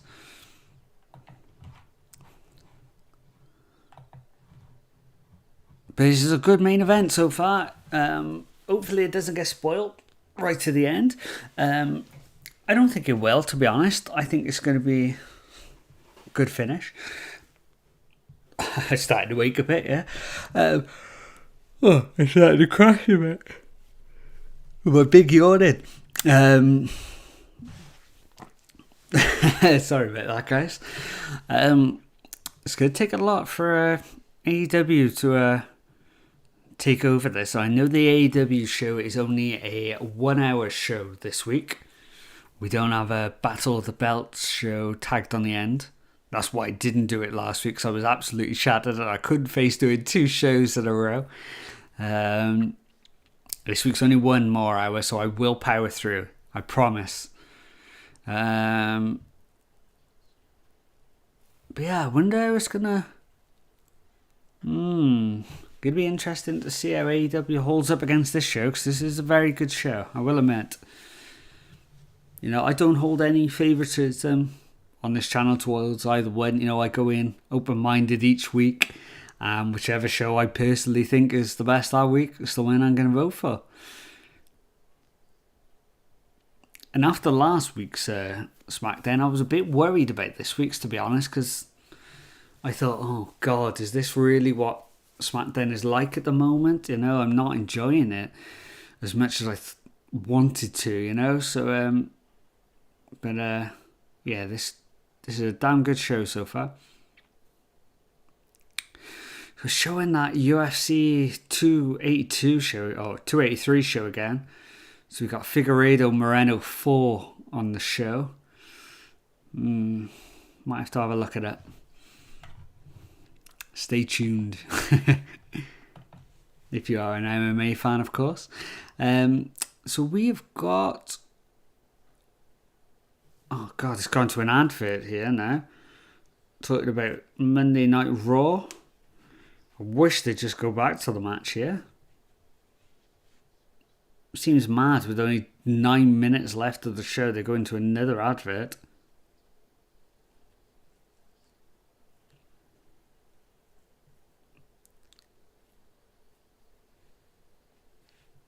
Oh, and they're playing that new remix of the Blue song, which in my opinion is awful. I can't stand this new version. Raw's 1 week from Monday. So what is the date of that? 1 week from Monday is going to be the 23rd. And I think I go away on the 26th, so I may be here. May have to do the 30th episode. Oh, 30th anniversary. We'll see. Would you guys want to watch a watch along of Raw as well? You know, let me know. It is so much easier to do the Smackdown and Rampage show because it's on a Friday night. So it's not a work night for me. Like, I mean, I haven't got work in the morning, so it's makes a big difference for me. Sami Zayn's still fighting. Looks like to be in charge of Kevin Owens here. He's putting Kevin Owens up onto the top rope here.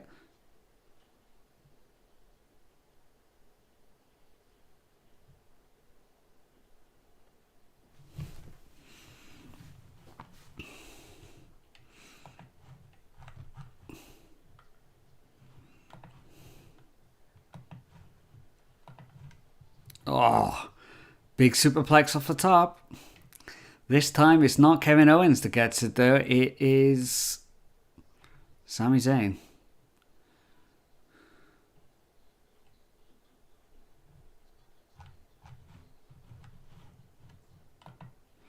Someone's just posted on Twitter that the Raw 30 logo looks quite funny. It's Raw is Triple X, which, yeah. I'm sure somebody must have noticed that before they made it.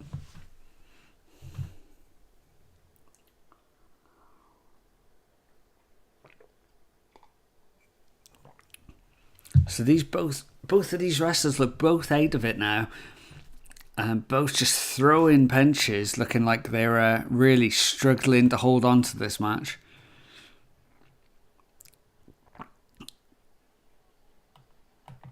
Christian's put, you could hypothetically not do a Raw next week and do one for the week after for Raw 30th. Yeah, it's an option. Yeah, maybe I'll just hold out for the 30th show and then see how that goes. Maybe that's something I will do. I think that's a good shout, to be honest. So Sami Zayn's setting up here. Is he going to go for the haluva kick, maybe? No, the Usos have jumped in and started to attack Kevin Owens before Sikoa is here as well. Okay, so this was before Sami Zayn could get the haluva kick onto Kevin Owens. So, you know, is he going to be thinking now, I maybe could have got the finish on my own? And now,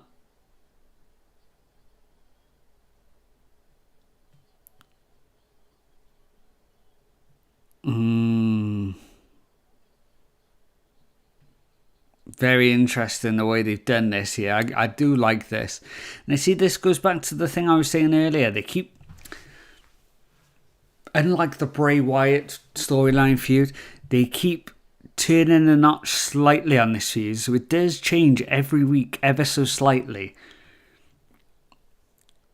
And it works. Every time they do it, it seems to make the story even better. So,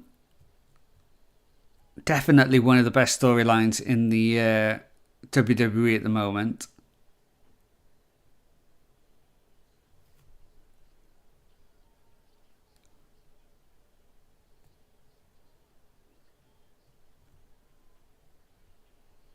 So Sami Zayn still just watching on as the Usos and Sikoa are just attacking Kevin Owens here.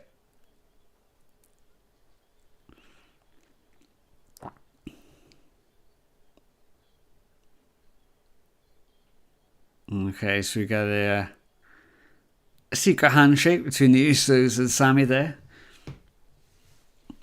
And looks like this is how it's going to end.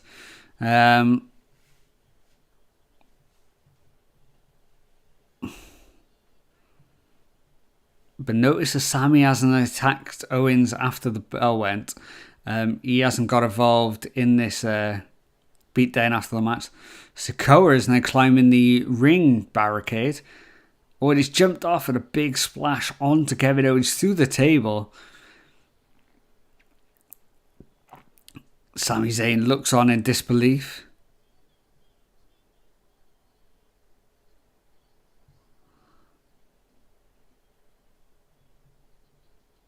I see, because Sami Zayn's still not getting involved, so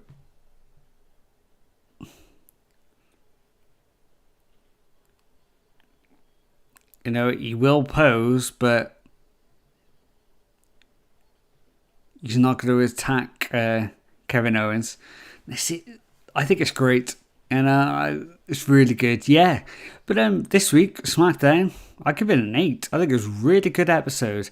I thought the main event was great. I think the story was exceptional going forward. I think it was perfect. The Rey Mysterio carrying cross segment was probably the worst part of the show for me. I thought the Intercontinental match was a really good, hard-hitting match. We had... trying to think of everything now. We had the women's title match going forward. That seemed great. Had a good little match. Was it Xia Li and Tegan Nox? They pushed Tegan Nox forward. So yeah, it built a few new stars and kept all the storylines going. So yeah, it was a solid 8 for me. I can't fault that SmackDown at all. So I am actually going to be switching over to the AEW show in a couple of minutes. That starts in 2 minutes here. But yeah, what did you guys think of the show? Could it have had any improvements at all? Or, you know, I wonder. I don't know.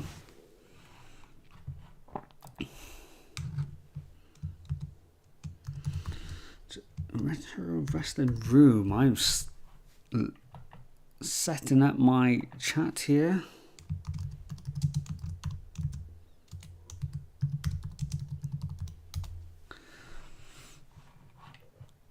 So I'm just going to stick a break sign on for a minute.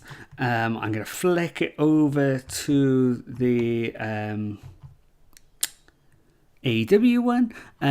But if you're not sticking around, thank you for watching the SmackDown part of this show. If you are sticking around, I'm going to be back very, very shortly. But anyway, peace. Hopefully see you soon.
Hi guys, welcome back to the channel, welcome back to the Retro Wrestling Room. Sorry I'm a little bit late, there was a little bit of trouble with me signing in to the Fight TV app. I don't know why, I don't know what was happening there, but I've got the show up here now. So we are here and we are already in the Darby Allin Juice Robinson match, which is interesting. I didn't think it would be this early in the show, to be honest. I thought they may have held this off to the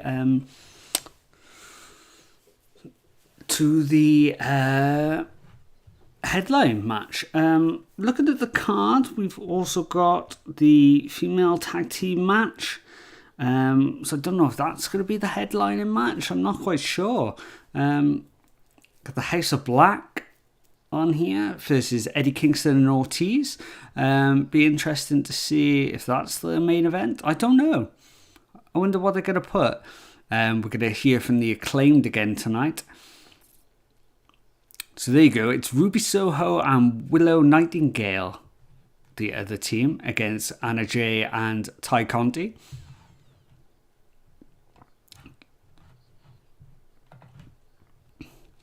I've just finished watching, if you weren't with us, my man, Wrestling Network's back. Hey, mate. Our Smackdown.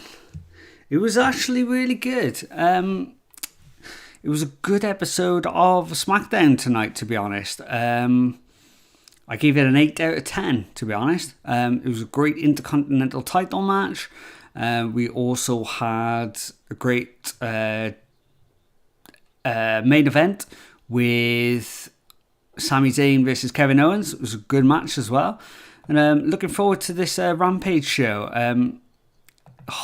Darby Allin took a nasty looking landing there. I just saw it in the replay. Something about Darby Allin. He just... Oh,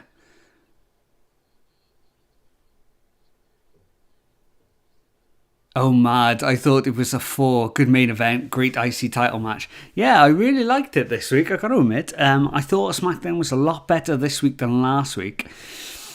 Look at Darby Allin there just smashing into the ring steps there. He's kind of got those Jeff Hardy crumple physics, haven't he? There's nobody better at the moment at looking like he's taking really hard landings than Darby Allin. Probably because he is. He just seems to get absolutely battered week in, week out. And he really puts his body on the line. Poor old Darby Allin. So Juice Robinson lifting him up there. Oh, crashing him back down across the ring steps. So Juice Robinson is really taking the charge in this match. Oh, we got the picture-in-picture coming up here. It's Juice Robinson climbs back up the ropes here.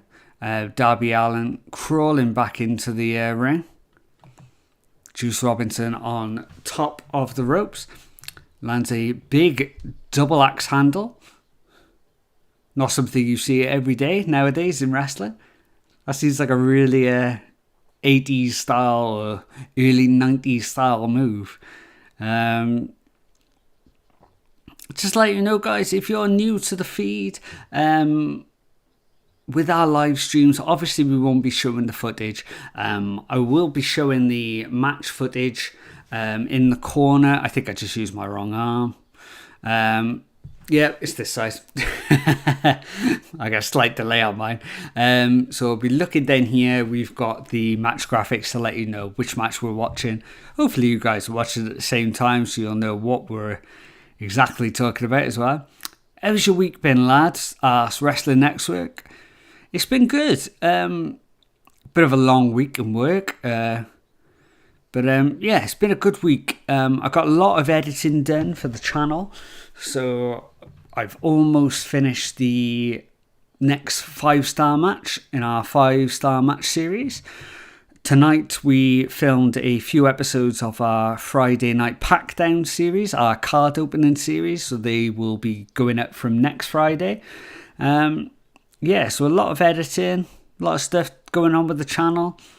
Yeah, can't fault it at all. It hasn't been a bad week. Just finishing the week by watching a lot of wrestling. It can never be too bad. So Juice Robinson's still staying in charge here. As I say that, Darby Allin comes back here, jumps over Juice Robinson, and lands a lovely drop kick into the corner. Oh, now there's that horrible dive from Darby Allin. kamikaze style through the ropes, takes out Juice Robinson. But it's a massive landing he takes every week when he hits that floor. I don't know how he's going to keep this up for a long wrestling career. I hope he does, but my God. Oh, big sidekick for Juice Robinson there. Booker T style takes him down. Can only get the 2 count now. I don't know if you guys know in the chat, who is Juice Robinson with in real life? I feel like it's a famous wrestler and I can't think who it is, which one it is. Is it Tony Storm? Oh, there you go. Christian just posted in the chat, as I was thinking it, Tony Storm. Yeah, there you go. Look at me getting everything right today. I can't believe it. Something's up. Something's not going right if I'm getting things right. So you got Juice Robinson going for the 2 count again. Only gets the 2 count. Oh, do you allow swearing, by the way? Yeah, you could swear if you want, mate. No problem. I tend not to when I'm on camera because I feel like I'm still in work. So, but yeah, if you feel free to. As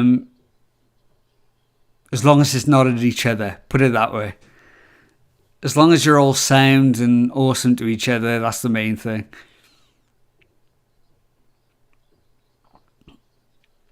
So Juice Robinson has got Darby up onto his shoulders. Oh, and so it's like dropped him down into a double knees there, right into the gut. Well, a nasty looking landing there. I don't know if you're... Yeah, no arguments here. No, this is a chilled out stream. Always going to be chilled out on these streams. Just thinking then, I think I mentioned to Christian earlier, Wrestling Network, that I've noticed with my stream it's lagging a little bit. Not so much lagging, the latency's a little bit behind. So when I'm calling moves, you probably are a little bit ahead of me. And I've noticed that I'd clicked low latency on the YouTube settings. There's actually an ultra low latency. So next week, or for the next stream that I do, I'm going to knock it down to ultra low to see if we can get it so it's closer in time. So hopefully it's all in real time then. And I'll keep the chat a lot more lively and stuff as well then, because I can chat to you guys at the same pace and things. Ultra low is the best, my friend always used that. Yeah, I did think so. I didn't notice that I'd knocked it on to low latency. But yeah, ultra low is the way to go forward for next week, 100%. Oh, a lovely, almost like a jackhammer there from Juice Robinson, but still can only get that 2 count. Like I said, I'm still new to all this. All the gear, no idea, I think is the term for me.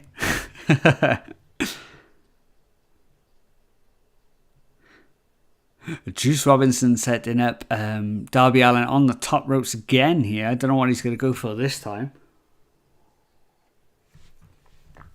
Yes, I am using OBS, Wrestling Network, that's right.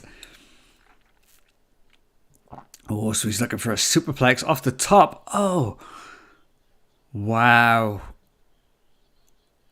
Okay, somehow Darby Allin turned that into a Scorpion death drop off the top rope and now go for the Cothman drop. Wow, what a finish. Yeah, that's the 3 count. So Darby Allin retains in the opening match. That was a good match. Some really scary looking moves in that match. Obviously, the dive to the outside is always scary when Darby does it. That Scorpion death drop could have been very nasty, but he hit that really well. Is Sting making his way down to the ring here?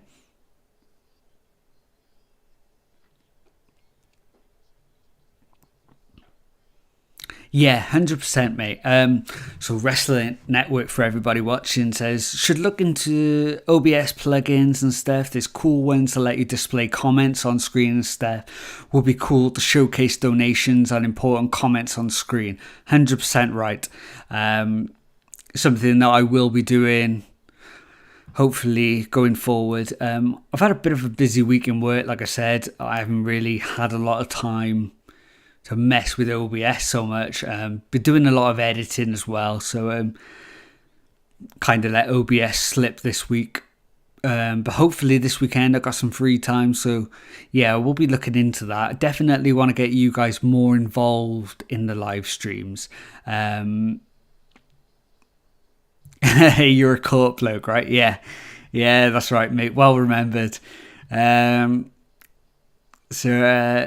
Yeah, that's been quite busy. I'll put it that way. I won't go into it more, but yeah, been very busy. But yeah, it'd be cool to showcase donations and stuff. That's it. These live streams is all about trying to build a community, no matter how big it is. So I'm hoping that we can get you guys a lot more involved.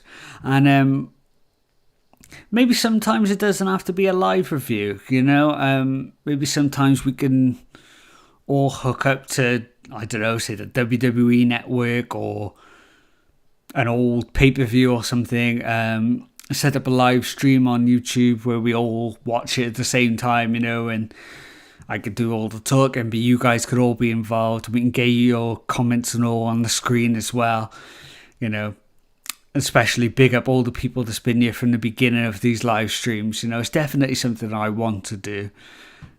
Gonna have to look into it, obviously. But yeah, we will be getting that sorted, 100%.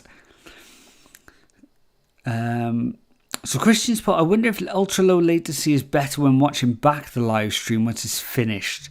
That way, for those who have missed the stream, they can just pair it up with either Smackdown or Rampage. Yeah, maybe as well.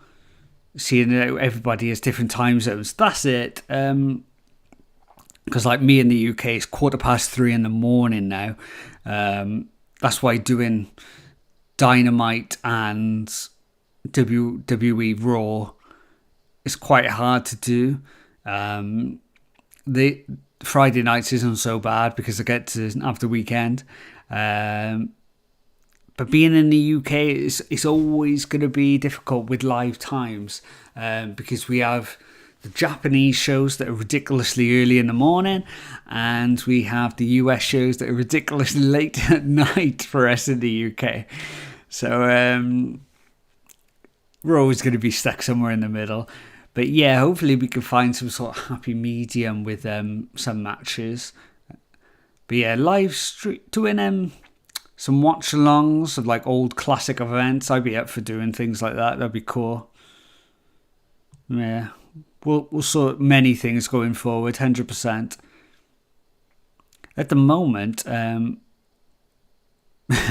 Wrestling Network puts being from the UK is the absolute worst when attempted to be a wrestling fan. I know, why couldn't I pick something that's like typically British and on and during the day? I was saying to Christian earlier that I can't sleep in too late tomorrow because the Manchester Derby's on. So the football starts at 11:30, so I'll definitely be up to watch that.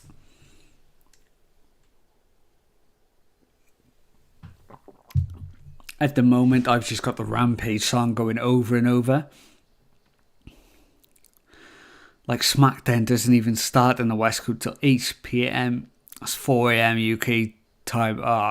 No, it's crazy times, You got your lot winning or United. Even though United are not in the best form at the moment, I'm not one of those biased City fans. I think we're going to win every match. There's something about this United game. I don't know why. Maybe because it's at Old Trafford. I don't know. Now see, yeah, you're saying 1-1. I can see it being a draw. I think Haaland will probably still nick one. He always seems to at the moment. But when they bring on Rashford, he always seems to do well. We are going to flick it to the Acclaim sign right now, because he is back.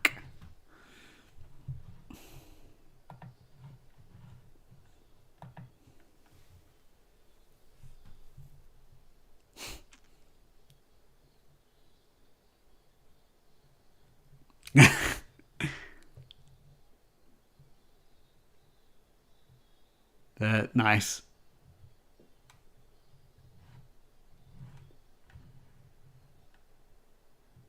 Nice.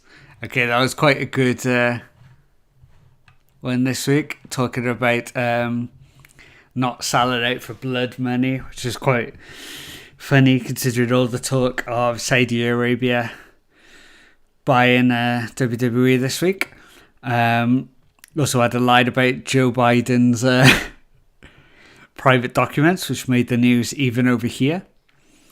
Wrestling Network puts United in form at the moment, especially since they've got a decent chance at winning the League Cup. City out of form a bit. They are. I can't believe Man City lost the other night. And they didn't just lose. They didn't look good. They really didn't look great.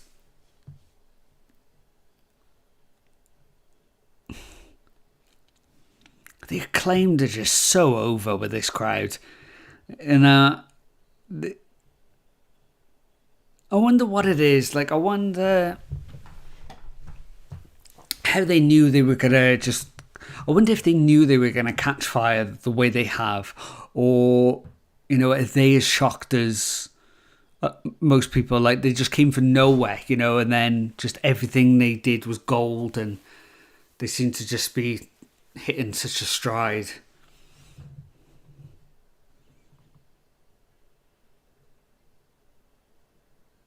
Yeah, you're right. Wrestling Network. I was just reading your message then. When we brought all the good players on, we came back into it, but it was all a little bit too late. No, it's no problem, Wrestling Network. You talk about what you want to talk about. I'll chat to you guys about anything, I will be going back and forth to the wrestling, obviously. But,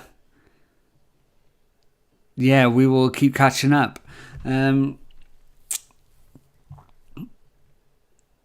the Acclaim really putting over AEW here.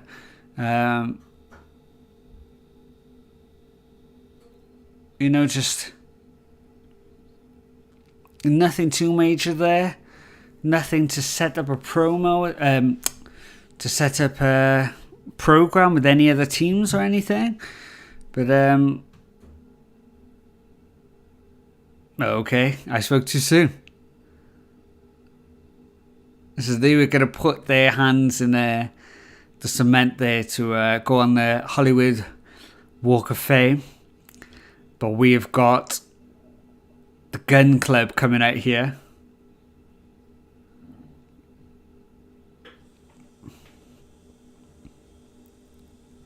What do you guys think of the Gun Club, people that are watching AEW here? They're really starting to grow on me. I didn't like them at first. I think maybe they were a bit too green. I'm not sure what it was, but they're really starting to grow on me now. I think they're starting to find out who they are, and they become so much more charismatic than they were.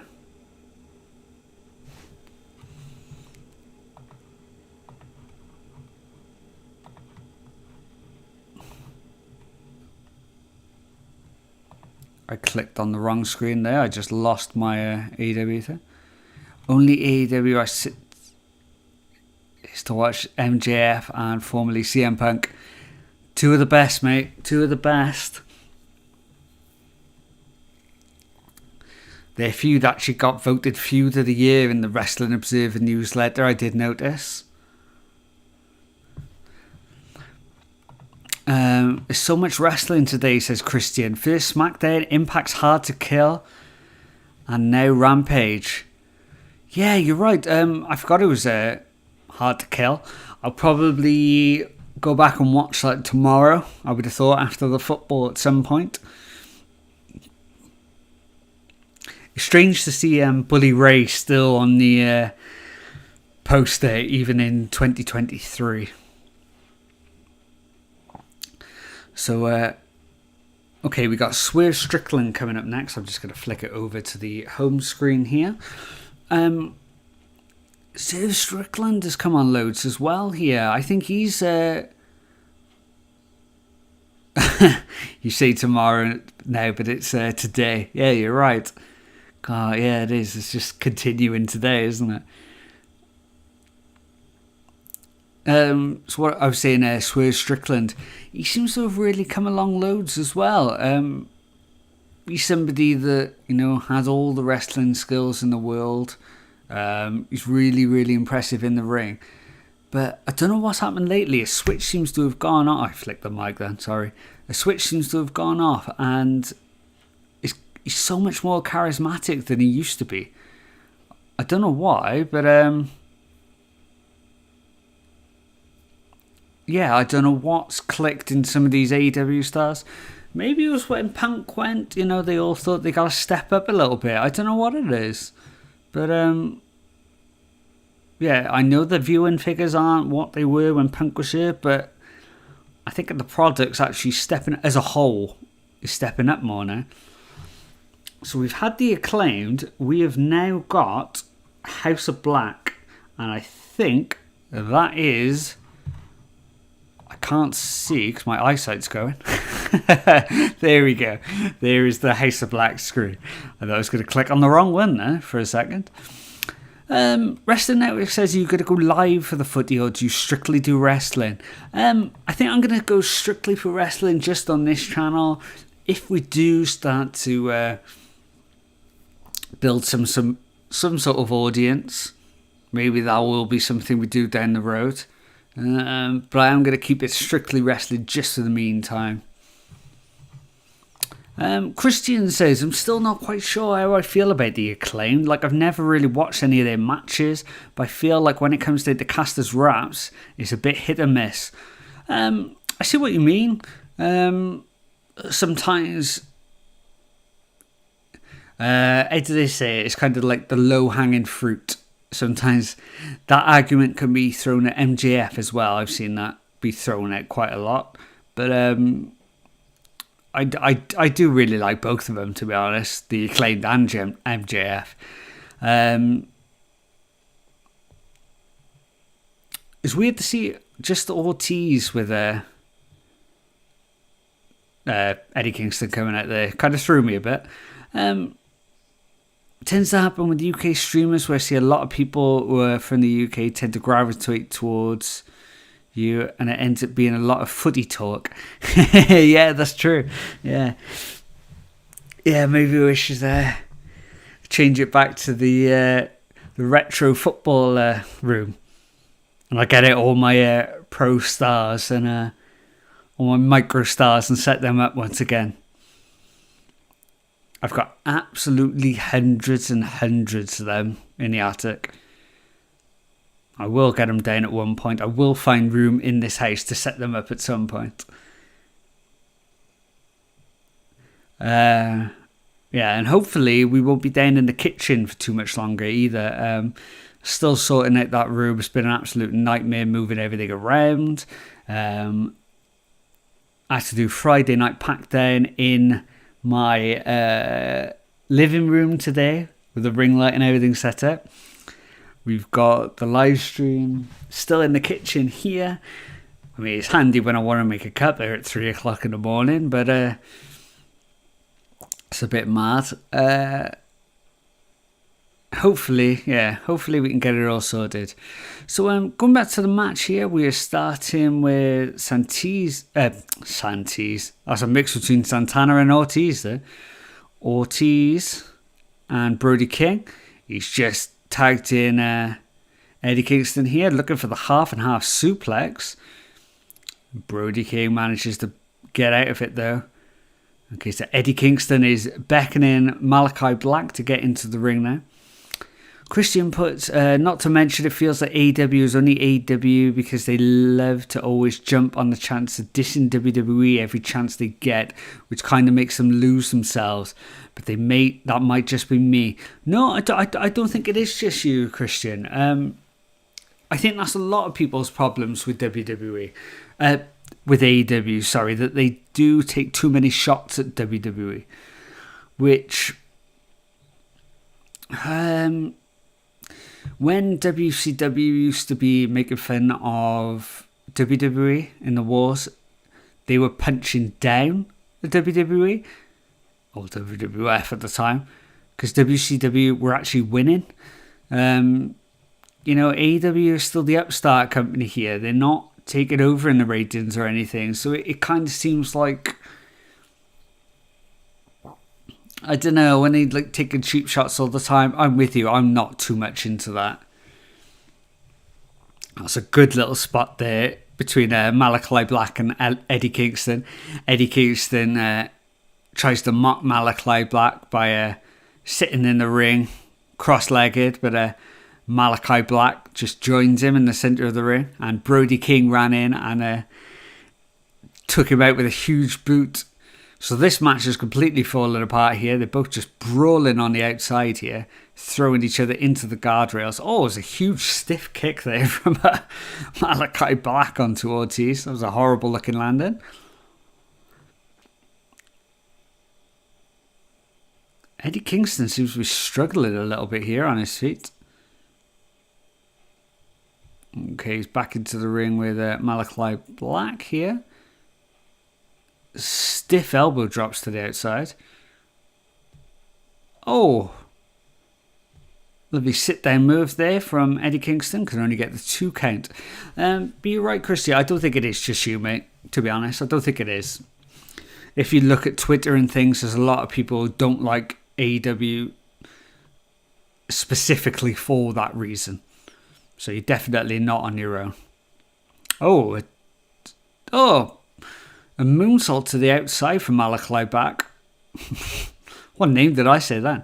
Malachi Black, I meant to say. I kind of mixed all of his name together then. I promise during the day I don't stutter and trip over my words quite as much as I do here.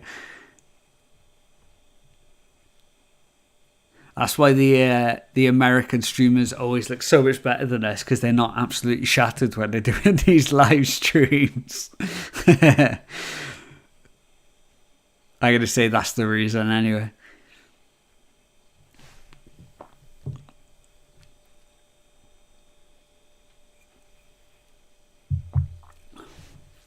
I hope we can see Eddie Kingston join the Blackpool Combat Club. That is depending on its current state. Be a good mix-up. I mean, his temperament in the ring, his demeanour and everything definitely fits in with the Daniel Bryan, John Moxley style of wrestling. I think that's fair to say. I think that's quite a good shout there, Christian. So, my clip has actually just gone down here, which is a good time for me because I need the loo. So I'm just going to throw up the BRB sign a moment, and I will be back in 2 minutes.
Hi guys, so I am back. So we're back into the middle of the House of Black match here. It's not a bad match so far. It's quite a hard-hitting match. It started a bit brawly on the outside, but seems to have settled into a hard-hitting match in the ring now. I didn't see how Eddie Kingston got busted open, but he seems to have a nasty cut on his cheek area. I don't know what it was from, though. I didn't see it happen. Oh, so we got an overhead suplex here from the overhead exploder suplex from Eddie Kingston. He just held on to his cheek there, so I wonder what it was. Some sort of weird smack to the face there. Christian put, do you happen to watch Progress on the WWE Network? If so, what are your thoughts on the wrestling YouTuber Simon Miller?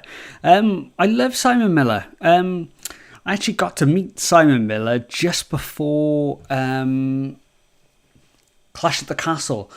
They did a impromptu set at a comic book store in Newport the night before Clash at the Castle. So me, my wife, my brother and his wife actually went along to watch the What Culture guys do a live show, which was really fun. And we all got to chat to Simon Miller after the show, and he's just as nice as you thought he would be.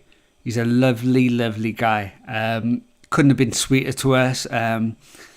Was chatting for ages. All the guys, mind, from What Culture, they were all really, really nice. I couldn't say a bad thing about any of them. They were all so lovely and and there was a big queue to meet them all. And they were chatting to everybody and were like waiting. They would chat to you for as long as you wanted, especially Simon. So, yeah, nothing bad to say about those boys at all. Do I watch Progress? Yeah, I watch Progress. I try to keep up to date. Me and my wife are actually lucky enough to have a couple of friends who wrestle for Progress Wrestling.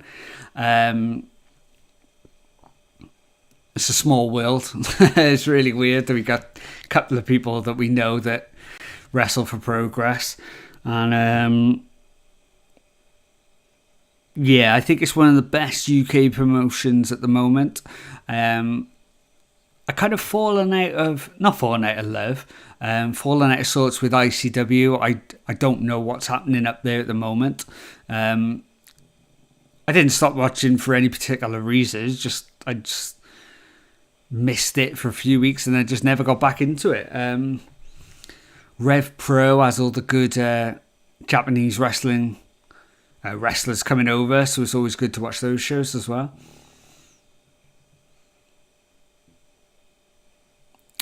So at the end of that match, Buddy Murphy made his way down to the ring to make the save. Ortiz stuck up for Kingston here, but there still seems a bit of dissension there between Ortiz and Kingston there.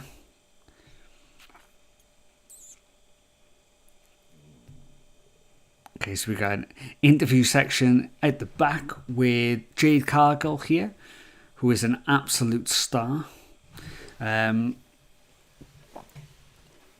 know, I know a lot of people don't think that Jade Cargill is, say, technically the best wrestler in the world, but she's got the look.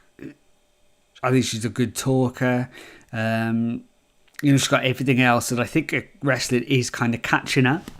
It's just that maybe that's the one part where she is lacking a little bit. We got Renee. I never know how to say her last name. The wife of Dean Ambrose, John Moxley now.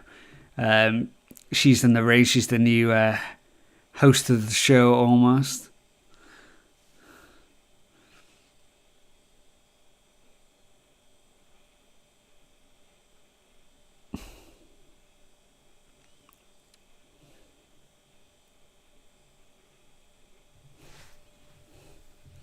So we got an actor in the ring at the moment. Seems really genuine, and he says there's nothing more that he loves than professional wrestling. And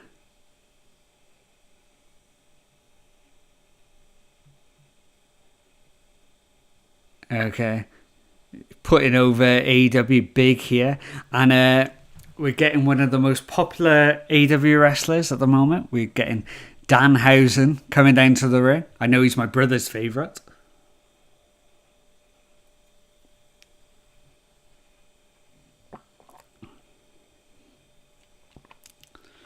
Danhausen just said that he's the #1 merch seller in AEW, which I think is actually true, which is insane.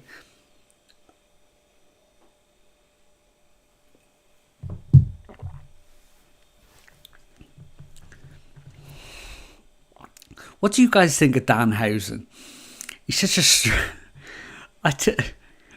I love him, and like his YouTube videos are brilliant, you know, and they're so funny, but as a wrestling character, it's just so strange.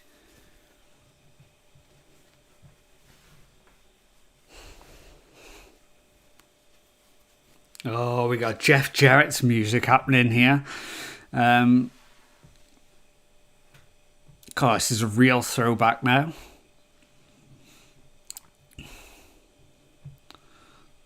It's weird to hear My World by as Jeff Jarrett's theme music coming on, because it's just so synonymous in my head as his TNA music. It's really weird now.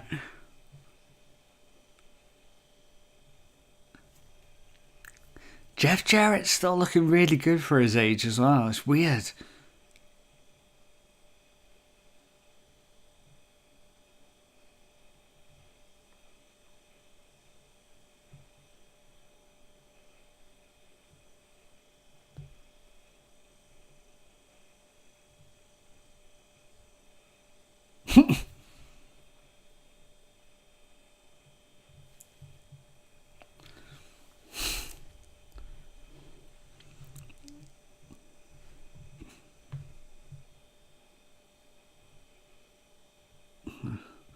So I can't think what this actor's name is. I do recognise him, but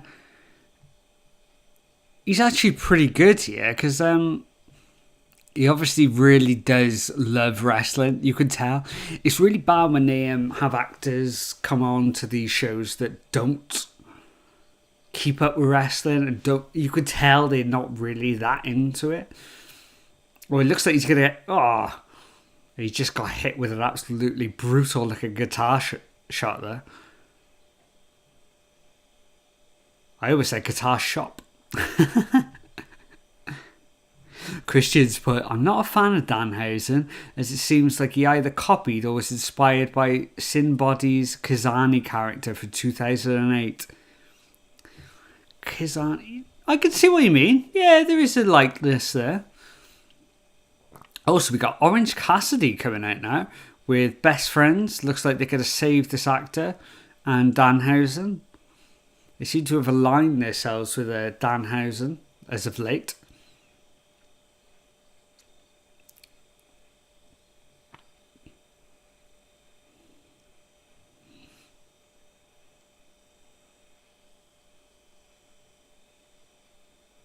Paul Walter Hauser was the guy's name. What was he from? Because I definitely recognised him. Paul Walter Hauser. So he won a Golden Globe recently, apparently. What's he been in there? Okay, he was in Cruella. I've seen that. He was in I, Tonya. I've seen that. So, okay, maybe I do just know him from a couple of films then. That makes sense. That's why he brought his Golden Globe out. So he must have won it at something lately. We've got the AEW Rampage song going on again now. So it looks like the women are going to go on last tonight. which is the tag team match of Tay Conti and Anna Jay versus Ruby Soho and... I'm trying to think of it without looking. Ruby Soho and... I knew it earlier. Oh, I'm going to have to look it up. What was it?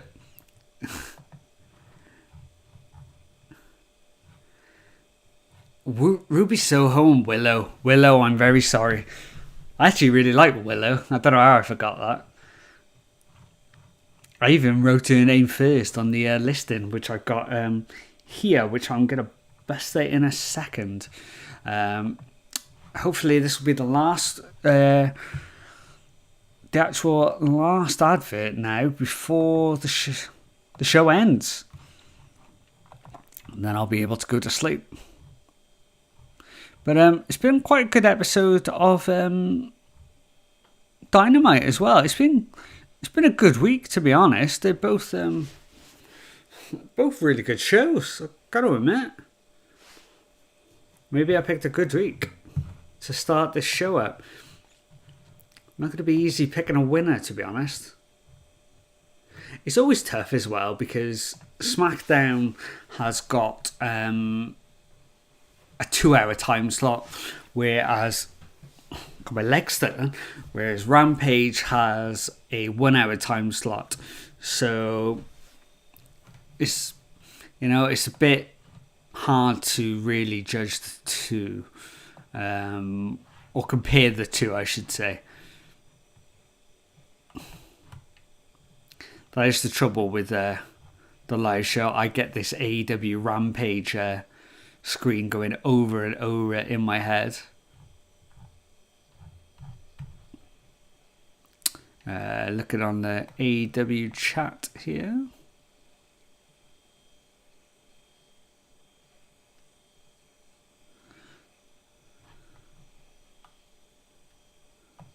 Very good. Let's have a look on Twitter, see what the consensus is at the moment.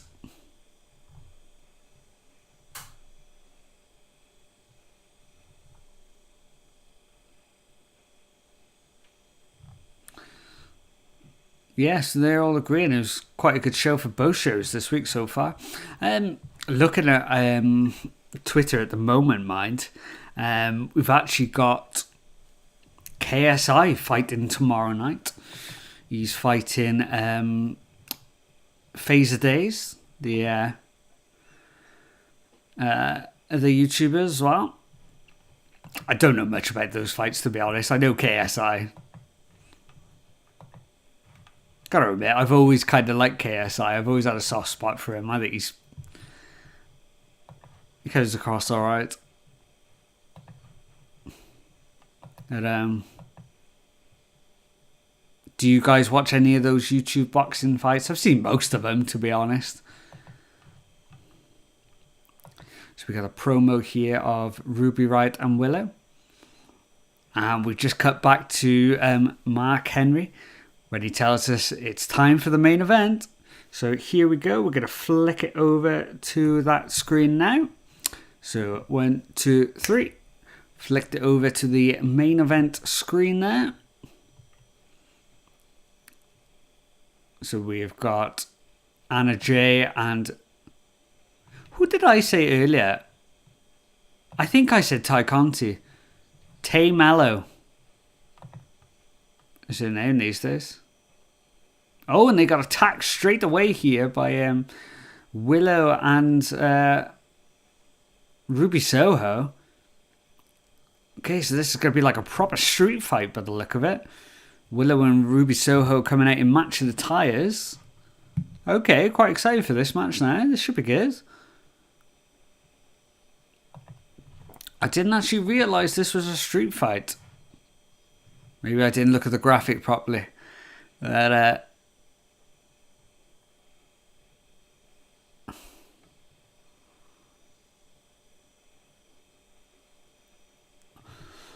so they're attacking Ruby Soho here. Ruby Soho and Willow came out with the hockey sticks first, but Seems to be Ty Mello and Anna Jay who kind of taken charge here.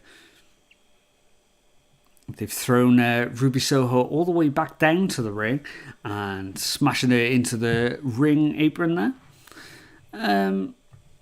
So Ruby Soho got thrown right into the ring post there. Smacked her face off the ring post there, bouncing back.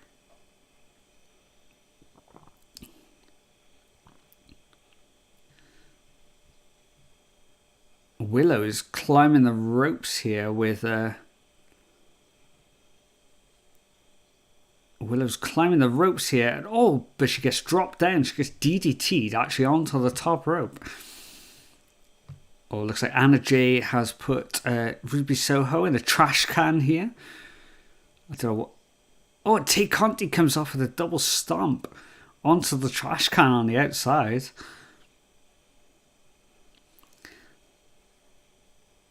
Nasty looking spot there. Oh, Ruby Soho is absolutely busted. Oh, that's a bad cut.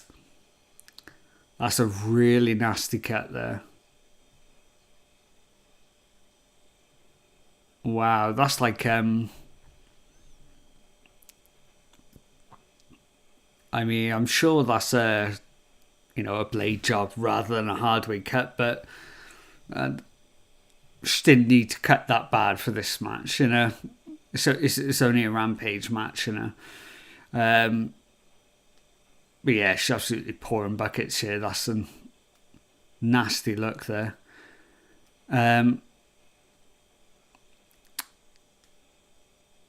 Yeah, didn't really need that spot because it's a bit too intense, for this type of. Not that I'm against like deathmatch or hardcore matches, but it's like me and Christian were talking about earlier in the chat with the Dave Meltzer ratings. I mentioned a death match that I really, really like. You mentioned one that you really, really like, but I don't think this is maybe the time or the place for that type of blade job. It just kind of seems for the sake of doing it, and not really like a match that anyone's going to remember. So they're both doing that spot now. I don't like this spot in wrestling either, where they kind of set the chairs up in the middle of the ring, both sit on opposite sides, and then just take it in turns, punching each other. I never understand that, because like, why would you do that? It doesn't make any sense at all. We're getting a lot of boos from the crowd. I think it's more so because the heels are taking charge rather than them just not enjoying the match. But since the blade job, the crowd seems to have gone a bit mild. Oh, as they say that though, they're both coming back with a Ruby Soho chant, so they must be sticking with it. Oh, stiff looking forearm there from Tay Mallow. Oh, Ty Mallow just hit Ruby Soho with a nasty looking DDT onto the chair there. That's not going to help her case with a nasty cut on her face. Anna Jay's got that kendo stick. Smashing Willow with it here. Oh, Ty Conti just absolutely battered Willow across the back there with a kendo stick as well. A nasty looking shot there.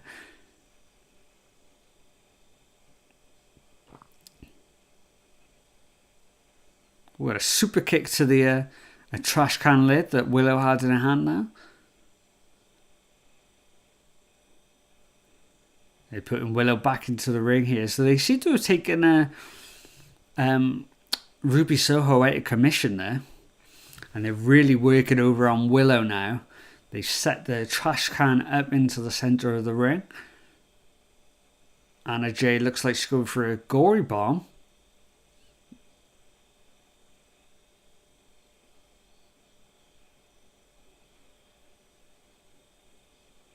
She looks like she's getting her up into that. Willow is managing to fight back yet again, and she's not letting this happen. Oh, but they managed to pull it off, smashing Willow's face right back down into that trash can there. This could be it. 1, 2. No, could only get the 2 count. Oh, it was a nasty looking landing, mind. Oh, they just did another close-up of Ruby Soho. And the amount of blood is mad.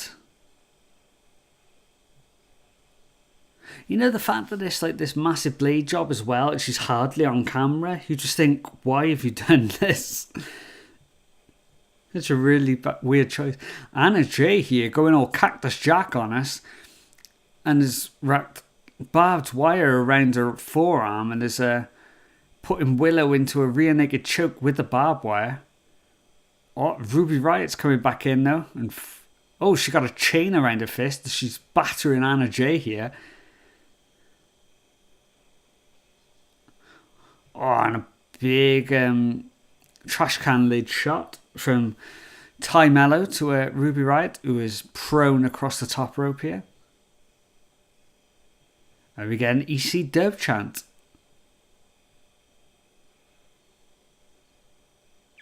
Ty is setting up 2 chairs now. Christian said that maybe the blade job is to bring up viewership. Maybe, yeah, maybe they're just trying to, boost something. But I think the problem with AEW, and I really like AEW, the problem with AEW though is that they don't seem to know when to save things for special occasions. Oh, they just did a Tower of Doom spot from the corner, and everybody came crashing down onto the chairs in the middle of the ring. It was a good looking spot. But yeah, like I was saying, they don't seem to know when to pull the trigger on certain things, and like this type of blade job in a street fight, that should have been saved for a pay-per-view, in a big feud. It would have had so much more meaning. When it's just thrown onto a random episode of Rampage, it seems really weird. Like in WWE, they wouldn't have put Tegan Nox in that match tonight and had to do a massive blade job, because it would have been this is really strange to put it in that type of match. Ty Mallow is still striking hard to the back of Willow here. She may get reversed here though. Yes, Willow comes back with a big spine buster and a cannonball into the corner. So that was into a trash can, which also hit the Anna Jay in the corner. Still only a 2 count there. But on Rampage, viewership's down compared to Dynamite? Yeah, I think you're right. Dynamite's definitely the A show, I'd say. This is more the Smackdown, even though it's not at the level of Smackdown. It's not getting those viewerships. It's the second show, if that makes any sense. Oh, a nasty attitude adjustment style move there from Willow, but it was onto the ring apron, and it looks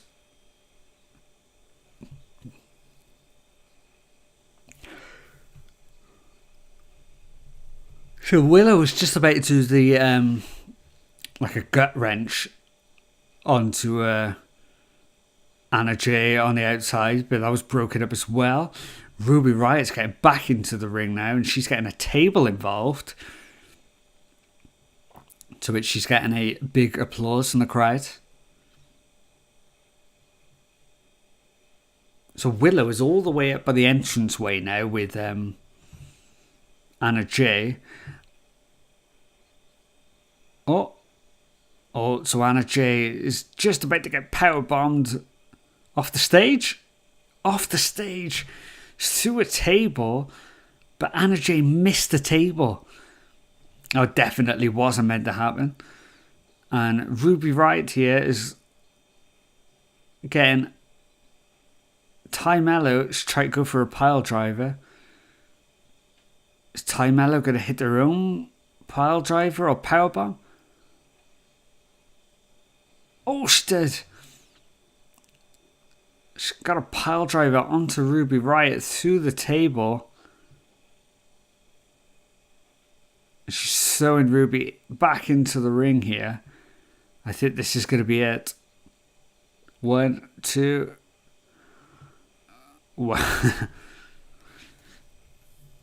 So on a weekly show, they've just done a pile driver onto a bloody opponent through a table on the outside, and it only got a 2 count.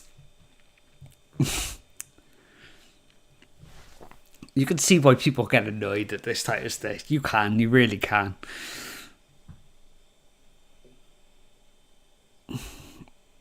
But Ty Mello has got a bag here. I don't know if it's going to be thumbtacks or... Yeah, it is. Okay, so we've busted out the thumbtacks here now as well. Looks like it's going to be a pile driver. Oh, she's going for the pile driver. No, Ruby Riott. Or Ruby Soho, sorry.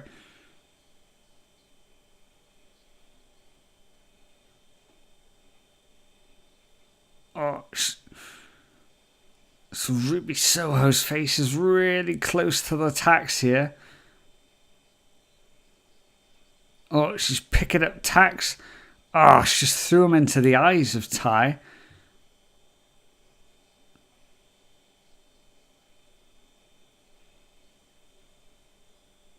Oh, we're going to get it. Oh, she hit a destination unknown onto the tacks. Oh, and that's the 3. Wow. And Ruby Soho is doing her best Terry Funk impression there with her shaking. God. Soho's hair is absolutely soaked with her blood there. That's a nasty look.